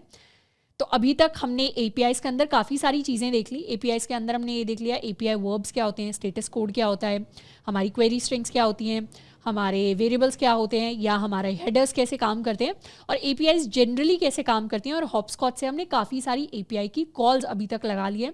तो आई होप एपीआईज को रिक्वेस्ट भेजने का, उनको रिस्पॉन्स लेने का जो प्रोसेस होता है, जो हमने टूल के थ्रू देखना था, वो हमें अच्छे से समझ में आया होगा। एंड इसके बाद हम एक्चुअली अपने जावास्क्रिप्ट के कोड से ये सारा का सारा काम करने वाले हैं। अब अभी तक हमारी जितनी भी एपीआई रिक्वेस्ट गई हैं वो सारी हॉपस्कॉच से गई हैं। अब हम एक्चुअली जावास्क्रिप्ट कोड को यूज़ करेंगे अपनी एपीआई रिक्वेस्ट को भेजने के लिए, डेटा जो हमारा रिस्पॉन्स आएगा उसको एक्सेप्ट करने के लिए। तो हम अपनी फर्स्ट रिक्वेस्ट पर काम करने वाले हैं, और उसके लिए हम यूज़ करेंगे अपने फेच का। अब जनरली यानी फेच से पहले बहुत लंबे टाइम तक जो हमारी रिक्वेस्ट भेजी जाती थी एपीआईज को, वो भेजी जाती थी using XML HTTP request object. तो हमारी एक ऑब्जेक्ट हमें बनानी पड़ती थी, उस ऑब्जेक्ट के डिफरेंट मेथड्स होते थे जिनको यूज़ करके हम अपनी रिक्वेस्ट को भेजते थे। बट इस तरीके के अंदर काफ़ी सारे इश्यूज थे, इंक्लूडिंग कि यहाँ पर एसिंक एंड हमारे प्रोमिसेस वाले कॉन्सेप्ट बिल्कुल काम नहीं करते थे। इसीलिए हमारे पास एक बेटर मेथड है जिससे हम पिछले कुछ सालों से अपने एपीआई रिक्वेस्ट जो हैं उनको भेजते आ रहे हैं। तो हम फेच को यूज़ करने के लिए क्या करते हैं, हम सिंपली लिखते हैं अपने कोड के अंदर फेच, और उसके अंदर हम अपने URL को लिख देते हैं। और उससे क्या होती है, ऑटोमेटिक हमारी तरफ से इस URL एंड पॉइंट पर एक रिक्वेस्ट चली जाती है। जैसे इसका एग्जाम्पल देखते हैं। यहाँ पर सबसे पहले तो एक URL वेरिएबल बना लेते हैं, let URL is equal to this URL। हम क्या करने वाले हैं, रैंडम कैट फैक्ट वाले URL को एक्सेस करेंगे, वहाँ से एक रैंडम फैक्ट लेकर आएंगे यूजिंग आवर एपीआई रिक्वेस्ट। और अपने कोड के अंदर हम सिंपली लिख सकते हैं फेच URL, इसे कर लेते हैं सेव, एंड ये हमारा पेज है, यहाँ पे कर लेते हैं रिफ्रेश। रिफ्रेश करके वैसे तो कुछ प्रिंट नहीं होगा, बट नेटवर्क टैब के अंदर अगर हम जाएंगे तो ये डिफरेंट रिक्वेस्ट हैं जो हमने भेजी हैं। हमने पहले index.html style.css app.js को रिक्वेस्ट भेजी है, तो हमारा पेज हमारे लिए डिस्प्ले हुआ है। और ये चौथी एक रिक्वेस्ट गई है फैक्ट यानी catfact.ninja वाली एपीआई को। इसके ऊपर हम क्लिक करेंगे तो रिस्पॉन्स में हमें पता चल रहा है कि रिक्वेस्ट जो गई है उसके बाद एक रिस्पॉन्स भी आया है। हमारे पास एक एक्चुअल रिस्पॉन्स आ चुका है जो हमारे नेटवर्क टैब में विजिबल है, बट वो हमें बाहर कहीं विजिबल नहीं है। प्रीव्यू करेंगे अगर तो वही सेम हमें रिस्पॉन्स दिखाई दे रहा है, कुछ हेडर्स दिखाई दे रहे हैं। ये हमारे रिस्पॉन्स के हेडर्स हैं, ये हमारे रिक्वेस्ट के हेडर्स हैं, जो रिक्वेस्ट हमने भेजी है, यानी हमने एक गेट रिक्वेस्ट भेजी है इस अथॉरिटी को, कौन सी स्कीम से, HTTPS से, और ये हमारा रिस्पॉन्स आया है। अब इंटरेस्टिंगली हमारा ये जो फेच URL वाला फंक्शन होता है, ये फंक्शन, ये मेथड हमें एक प्रॉमिस रिटर्न करता है। यानी अगर इसे कॉपी करें और यहाँ पर पेस्ट करें और फिर एक रिक्वेस्ट भेजें तो हमारे पास एक प्रॉमिस रिटर्न होता है in the form of a response. यानी एपीआई को रिक्वेस्ट गई और इस मेथड ने हमें एक प्रॉमिस रिटर्न किया। अब जब भी प्रॉमिस रिटर्न होता है ऑब्वियसली हम प्रॉमिस वाले मेथड्स को यूज कर सकते हैं, यानी हमारा देन और हमारा कैच मेथड। तो प्रॉमिसेस के जो मेथड्स होते हैं उनकी हेल्प से हम अपने एपीआई के रिस्पॉन्स के साथ काम करते हैं। तो हम क्या कर सकते हैं, यहाँ पर सबसे पहला अपना मेथड लिखते हैं देन मेथड। देन मेथड के अंदर हमें पता है कि हमारे पास कोई रिस्पॉन्स आया होगा। ये जो रिस्पॉन्स आया होगा इसे हमने अपने फंक्शन के अंदर एक्सेप्ट कर लिया और फिर हम प्रिंट करवाएंगे console.log रिस्पॉन्स को। और लेट्स सपोज अगर कोई रिस्पॉन्स नहीं आता तो फिर हम कैच यूज़ कर सकते हैं। कैच के अंदर हमारे पास कोई एरर आ जाएगा एंड फिर हम प्रिंट करवा देंगे console.log हमारा एरर ERR, इसको कर लेते हैं सेव। तो इस तरीके से हमने फेच फंक्शन में अपना URL भेजा, उससे एक रिक्वेस्ट गई तो वापस एक प्रॉमिस आया, और अगर प्रॉमिस सक्सेसफुली रिजॉल्व हो जाता है तो हमारे पास कुछ रिस्पॉन्स आएगा। रिस्पॉन्स को हम प्रिंट करवा रहे हैं, थोड़ा सा इसे शॉर्ट कर लेते हैं RES रिस्पॉन्स की तरह, एंड अगर कोई एरर आ जाता है तो फिर हम उस एरर को प्रिंट करवा देंगे। अब अगर इस कोड को रिफ्रेश करें तो जैसे ही हमारा कोड एग्जीक्यूट हुआ, हमारे लिए हमारा रिस्पॉन्स आकर प्रिंट हो गया। तो रिस्पॉन्स के अंदर काफ़ी सारी डिटेल्स हमें दिखाई दे रही हैं। हमारा URL दिखाई दे रहा है, टाइप दिखाई दे रहा है, स्टेटस दिखाई दे रहा है कि 200, मतलब हमारी रिक्वेस्ट सक्सेसफुल हो गई। एंड इसके अलावा कुछ बॉडी जैसी चीज़ दिखाई दे रही होगी। बॉडी के अंदर हमें पता चल रहा है हमारे लिए कुछ रीडेबल स्ट्रीम है, यानी एग्जैक्ट जो डेटा है जो इस नेटवर्क टैब के अंदर फैक्ट में जाके ये रिस्पॉन्स के अंदर जो हमारा फैक्ट आया है, कैट्स हैव 3 आईलिड्स, ये वाला रिस्पॉन्स हमें दिखाई नहीं दे रहा, बल्कि कंसोल के अंदर हमें कुछ अलग सा ही रिस्पॉन्स दिखाई दे रहा है। रीडेबल स्ट्रीम इस तरीके का उसमें कुछ लिखा हुआ आ रहा है। अब उस डेटा को तो हम नहीं रीड कर पा रहे, बट हमें ये पता चल रहा है रिक्वेस्ट हमारी सक्सेसफुल रही। बट यहीं पर अगर हम गलत URL को रिक्वेस्ट कर देते तो फैक्ट के सामने 2 लगा देते हैं, गलत URL, दोबारा से रिफ्रेश करते हैं तो इस बार क्या है, इस बार हमारे पास एरर आ गया और इसने प्रिंट भी कर दिया एरर। क्या टाइप एरर है, फेल्ड टू कैच। तो इस तरीके से हमें पता चल रहा है क्या एरर आई हमारे पास, 404 एरर आया, पेज नॉट फाउंड, यानी हमने गलत URL को रिक्वेस्ट किए। तो सही URL को रिक्वेस्ट करने पर इस तरीके का कुछ रिस्पॉन्स आएगा। अब ये जो रिस्पॉन्स है ये ऐसा इसलिए दिखाई दे रहा है क्योंकि जो हमारे प्रोमिसेस होते हैं, मतलब फेच URL में हमारे पास जो प्रॉमिस आएगा, प्रॉमिस तभी रिजॉल्व हो जाते हैं जैसे ही हमारी API रिस्पॉन्स के साथ कुछ हेडर्स रिटर्न कर देती है। तो ज़रूरी नहीं है कि जो पूरा का पूरा रिस्पॉन्स था जो नेटवर्क के अंदर हमें दिखाई दे रहा है, ये जो पूरा का पूरा रिस्पॉन्स है ये कंप्लीटली अभी हमारे पास नहीं आया, पर कुछ हेडर्स रिटर्न कर दिए अगर API ने, वैसे ही हमारा प्रॉमिस रिजॉल्व हो जाएगा, और जैसे ही प्रॉमिस रिजॉल्व हो गया वैसे ही हमारे पास रिजल्ट प्रिंट हो जाएगा। तो अभी जो रिजल्ट है वो कंप्लीटली, इसको ऐसे इमेजिन कर सकते हैं कि हम दाल बना रहे थे और दाल के अंदर जैसे ही टेम्परेचर थोड़ा सा बढ़ गया वैसे ही अज्यूम हो गया कि दाल पक गई है, बट एक्चुअली दाल पकी नहीं है, पर उसके अंदर मटेरियल तो सारा फिर भी अवेलेबल है। तो उस मटेरियल को एक्सेस करने के लिए हमें अपने डेटा को दोबारा पार्स करना पड़ता है। अब डेटा को पार्स करने के लिए मतलब हमारे पास एक रीडेबल स्ट्रीम है डेटा की। यहाँ रीडेबल स्ट्रीम कहने का मतलब है हमारे पास डेटा है बट हम उसे अभी पढ़ नहीं पा रहे। तो डेटा को पढ़ने के लिए हम एक फंक्शन यूज करते हैं response.json, और इस फंक्शन से हमारा डेटा रीडेबल बन जाता है, मतलब रीडेबल फॉर्मेट में आ जाता है। और ये जो फंक्शन होता है ये हमें दोबारा से एक प्रॉमिस रिटर्न करता है। जैसे अगर console.log करवा कर देखें response.json, तो ये वाला जो मेथड है ये भी हमें एक प्रॉमिस रिटर्न करेगा। रिफ्रेश करेंगे तो पहली हमारे पास रिस्पॉन्स वाली वैल्यू आ गई और दूसरा हमारे पास प्रॉमिस आ गया। ये हमारा प्रॉमिस है और प्रॉमिस के अंदर क्या है, रिजल्ट में एक ऑब्जेक्ट है। ये प्रॉमिस के रिजल्ट में जो हमारे पास ऑब्जेक्ट है उसी के अंदर हमारा पूरा का पूरा डेटा है। तो हम चाहें तो उस डेटा को एक्सेस कर सकते हैं। कैसे एक्सेस करेंगे, यहाँ पर response.json लिख लेते हैं। response.json से हमारे पास एक प्रॉमिस आया, प्रॉमिस पर हम मेथड्स लगा सकते हैं। तो देन मेथड हमने लगा लिया अपने डेटा के लिए, इसके अंदर हम console.log कर लेते हैं अपना डेटा, इसको कर लेते हैं सेव। तो बेसिकली response.json के ऊपर हमने देन मेथड लगाया, उसमें डेटा एक्सेस किया और उसे हमने प्रिंट करवा दिया। प्रिंट करवाएंगे तो अब हमारे पास प्रॉपर जेसन डेटा आएगा। रिफ्रेश करेंगे तो ये हमारा रिस्पॉन्स आया और ये हमारा जेसन डेटा आया। जेसन डेटा के अंदर एक हमारे पास फैक्ट है, एक हमारे पास लेंथ है। तो इस तरीके से हम अपने डेटा को एक्सेस कर सकते हैं। हम चाहें तो इस कोड को और थोड़ा सा रीफैक्टर कर सकते हैं। जैसे यहाँ से देन मेथड से हम रिटर्न कर सकते हैं response.json, और जैसे ही रिटर्न होगा उसके लिए एक और मेथड बना लेंगे कि जैसे ही ये वाला मेथड सक्सेसफुल हो जाएगा वैसे ही ये मेथड रन हो। मतलब यहाँ से अगर प्रॉमिस फुलफिल हो गया तो अब यहाँ इस वाले मेथड में जाएंगे, इस वाले मेथड में हमारे डेटा की वैल्यू हमारे पास आएगी, डेटा की वैल्यू आएगी तो console.log करके हम अपने डेटा को करवा देंगे प्रिंट। सेव कर लिया तो अब ये मेथड चेनिंग से हमारा कोड और ज़्यादा कॉम्पैक्ट दिख रहा है। इसका मतलब है फेच URL में अगर फेच यानी कुछ लेकर आना, अगर हमारे पास डेटा आ गया तो पहले तो रिजल्ट को प्रिंट करवा दो, फिर डेटा को पार्स कर लो, उसके बाद अगर वो चीज़ सक्सेसफुल हो गई तो अपने डेटा को प्रिंट करवा दो। रिफ्रेश किया तो इस बार रिस्पॉन्स आया, फिर हमारा डेटा आया। हम चाहें तो सिर्फ डेटा का फैक्ट भी प्रिंट करवा सकते हैं। सेव एंड रिफ्रेश तो हमारे पास डेटा का सिर्फ फैक्ट प्रिंट होकर आ गया। तो इस तरीके से हम एक रिक्वेस्ट भेजते हैं अपने किसी भी API को। यहाँ से रिक्वेस्ट गई, फिर हमारे पास रिस्पॉन्स आया, रिस्पॉन्स को हमने प्रिंट करवा दिया यहाँ पर, या हम चाहे तो रिस्पॉन्स के साथ और भी डिफरेंट एक्शंस परफॉर्म कर सकते हैं। अब जैसे लेट्स सपोज हम चाहते हैं कि हमारे पास फर्स्ट फैक्ट आ गया और उसे हमने प्रिंट भी करवा दिया, तो उसके बाद हम एक और रिक्वेस्ट भेजना चाहते हैं, तो उसके लिए दोबारा से हम चेनिंग यूज़ कर सकते हैं। हम दोबारा से क्या करेंगे, यहाँ से रिटर्न कर देंगे फेच ऑफ URL, यानी इस सेम URL के ऊपर दोबारा हम रिक्वेस्ट भेजेंगे फेच URL से, और वो हमें एक प्रॉमिस रिटर्न करेगी। इस रिटर्न प्रॉमिस को हम इस देन मेथड से रिटर्न कर देंगे एंड कैच करके एक और देन मेथड क्रिएट करेंगे जिसके अंदर हमारा सेकंड रिस्पॉन्स कैच हो जाएगा, और इस रिस्पॉन्स से दोबारा से हम response.json रिटर्न कर देंगे। response.json रिटर्न होकर क्या करेगी, ये हमें एक और प्रॉमिस दे देगी। इस प्रॉमिस के अंदर दोबारा से हमारा वैलिड डेटा आ जाएगा, और इसे भी कैच करने के लिए हम दोबारा डेटा 2 को कैच कर लेंगे और console.log करके प्रिंट करवा देंगे अपने डेटा 2 को। तो इस console.log को हटा देते हैं और यहाँ पर डेटा fact के साथ लिख देते हैं data 1 is equal to, and यहाँ हम लिख देते हैं data 2 is equal to data 2 dot fact. तो क्या एग्जैक्टली किया इसको एक बार देखते हैं।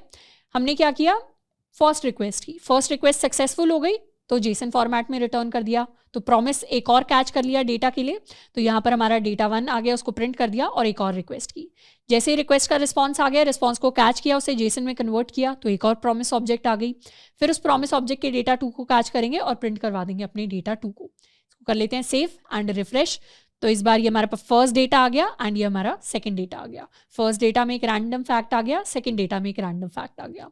तो इस तरीके से प्रोमिसेस को यूज करके हम अपनी API कॉल्स को कर सकते हैं, और ये API कॉल्स बेसिकली एसिंक्रोनस है, यानी जावास्क्रिप्ट वेट नहीं करता इनके रिजॉल्व होने के लिए। यानी हमने लास्ट में अगर लिखा हुआ है console.log I am happy, इस तरीके से कुछ हमने लिखा हुआ है, सेव एंड रिफ्रेश, तो पहले आई एम हैप्पी प्रिंट हो जाएगा और API कॉल्स बैकएंड में चलती रहेंगी, और जैसे ही API कॉल रिजॉल्व हो जाएगी वैसे ही क्या हो जाएंगी, उनका जो डेटा है वो आकर प्रिंट हो जाएगा। तो इसीलिए हमारी कॉल्स एसिंक्रोनसली काम कर रही हैं, जावास्क्रिप्ट उन कॉल्स के रिजॉल्व होने का वेट नहीं कर रहा। तो यही एग्जैक्ट काम होता है प्रोमिसेस का। तो यहाँ पर प्रोमिसेस हमारे काफ़ी ज़्यादा काम आ रहे हैं। एंड नेक्स्ट हम बात करने वाले कि कैसे प्रोमिसेस के साथ अब हम असिंक और अवेट के कॉम्बिनेशन को भी यूज़ कर सकते हैं। तो अब हम अपने फेच को यूज़ करने वाले हैं विद असिंक एंड अवेट। तो असिंक एंड अवेट के कॉम्बिनेशन को हम सेम काम करने के लिए परफॉर्म करेंगे। तो अब असिंक एंड अवेट के कॉम्बिनेशन के लिए हम क्या करेंगे, हम एक एसिंक फंक्शन बना लेते हैं जिसको हम नाम दे देंगे गेट फैक्ट्स। तो ये हमें रैंडम फैक्ट्स ला कर देता है ये वाला फंक्शन। ये फंक्शन क्या करता है, ये फेच URL को कॉल लगाएगा। तो फेच URL को कॉल लगाएगा तो हमारे पास कोई रिस्पॉन्स आ जाएगा, और हम console.log करके इस रिस्पॉन्स को प्रिंट करवा देंगे। तो ये हमने कर लिया। रिफ्रेश करेंगे, हम गेट फैक्ट्स को कॉल लगाएंगे, तो इस बार क्या होगा, अभी हमारे पास अनडिफाइंड आने वाला है। क्यों आएगा अनडिफाइंड? अनडिफाइंड इसलिए आएगा क्योंकि फेच URL को तो कॉल चली गई, पर जावास्क्रिप्ट क्योंकि सिंक्रोनस है तो वो वेट नहीं करेगा, वो प्रिंट करवा देगा रिजल्ट को। पर हो सकता है रिजल्ट अभी आया ही ना हो API से, तो उस केस में हमारे पास अनडिफाइंड आ सकता है। एंटर करेंगे तो रिजल्ट में हमारे पास प्रॉमिस है, पर प्रॉमिस की वैल्यू अभी क्या है, प्रॉमिस की वैल्यू है रिजल्ट में अनडिफाइंड। यहाँ भी प्रॉमिस के अंदर क्या है, रिजल्ट में अनडिफाइंड, मतलब अभी हमारी API कॉल सक्सेसफुल नहीं हुई थी, इसीलिए रिजल्ट में आया अनडिफाइंड। तो हमें क्या करना पड़ेगा, फेच के आगे अवेट लगाना पड़ेगा, क्योंकि ये एसिंक्रोनस कॉल है। तो हम क्या करेंगे, इस एसिंक्रोनस कॉल के कंप्लीट होने का वेट करेंगे और उसी के बाद अपने रिजल्ट को प्रिंट करवाएंगे। सेव कर लेते हैं, रिफ्रेश करेंगे, दोबारा से गेट फैक्ट्स को कॉल लगाएंगे, और इस बार हमारा जो वैलिड रिस्पॉन्स है उसे हम प्रिंट करवा देंगे। बट अभी दोबारा से ये जो वैलिड रिस्पॉन्स है ये अलग फॉर्मेट में आया है, तो हम इसे अपने वैलिड डेटा के अंदर कन्वर्ट करेंगे। दोबारा से अवेट कर लेंगे अपने response.json को। हम response.json के लिए भी क्यों अवेट कर रहे हैं, क्योंकि ये भी एसिंक्रोनस फंक्शन है, ये भी प्रॉमिस रिटर्न करता है, तो इसके लिए भी अवेट करना ज़रूरी है। एंड फाइनली हम अपने डेटा को प्रिंट करवा देंगे। सेव कर लिया, रिफ्रेश कर लिया, गेट फैक्ट्स को कॉल लगाएंगे, तो ये हमारा प्रॉमिस आ गया एंड ये हमारा डेटा आ गया। हम चाहें तो डेटा के सिर्फ फैक्ट्स को प्रिंट करवा सकते हैं। रिफ्रेश किया तो फैक्ट्स की जगह फैक्ट, तो ये हमारा फैक्ट हमारे पास प्रिंट होकर आ गया। अब जनरली अगर हमारा URL गलत हो, जैसे हमने fact 2 कर दिया, रिफ्रेश करेंगे तो हमारे पास एरर्स आ सकते हैं। अब एरर से बचने का हमें तरीका पता है। हम क्या करते हैं, सारी की सारी कॉल्स को अपने ट्राई ब्लॉक के अंदर ऐड करते हैं। तो ये हमारी ट्राई के अंदर आ गई, एंड साथ के साथ एक कैच ब्लॉक बना लेते हैं अपने एरर्स के लिए, और console.log कर देंगे हमारा जो भी एरर आएगा, एंड को हम करवा देंगे प्रिंट। सेव कर लेते हैं। अब रिफ्रेश करेंगे तो अब गेट फैक्ट्स को कॉल लगाएंगे तो ये हमारे पास एरर्स आ जाएंगी और ये एरर यहाँ पर कैच हो गई। लेट्स सपोज इसके बाद भी अगर हमने कुछ लिखा होता console.log by सेफ रिफ्रेश, तो वो चीज़ भी एग्जीक्यूट होगी, मतलब इस एरर के आने से हमारा कोड एग्जीक्यूशन रुक नहीं जाएगा। एंड इसके साथ अगर हम चेनिंग करना चाहते हैं, लेट्स सपोज हमें और भी डिफरेंट कॉल्स करनी है आगे की, तो हम क्या कर सकते हैं, सेम कोड यहाँ पर लिख सकते हैं। इस बार रिजल्ट 2 को लेकर आएंगे, डेटा 2, ये हो जाएगा रिजल्ट 2 डेटा 2, एंड दोबारा से एक और फेच करेंगे, उसे भी प्रिंट करवाएंगे। अपना लिंक ठीक कर लेते हैं, save and refresh, get facts को कॉल लगाएंगे तो हमारे पास 2 रैंडम फैक्ट्स प्रिंट होकर आएंगे। तो इस तरीके से हमारी डिफरेंट कॉल्स को हम लिख सकते हैं और ये ज़्यादा रीडेबल फॉर्मेट होगा अपनी API कॉल्स को कॉल लगाने का, और ये ज़्यादा रीडेबल फॉर्मेट होगा अपनी API कॉल्स को रिक्वेस्ट भेजने का।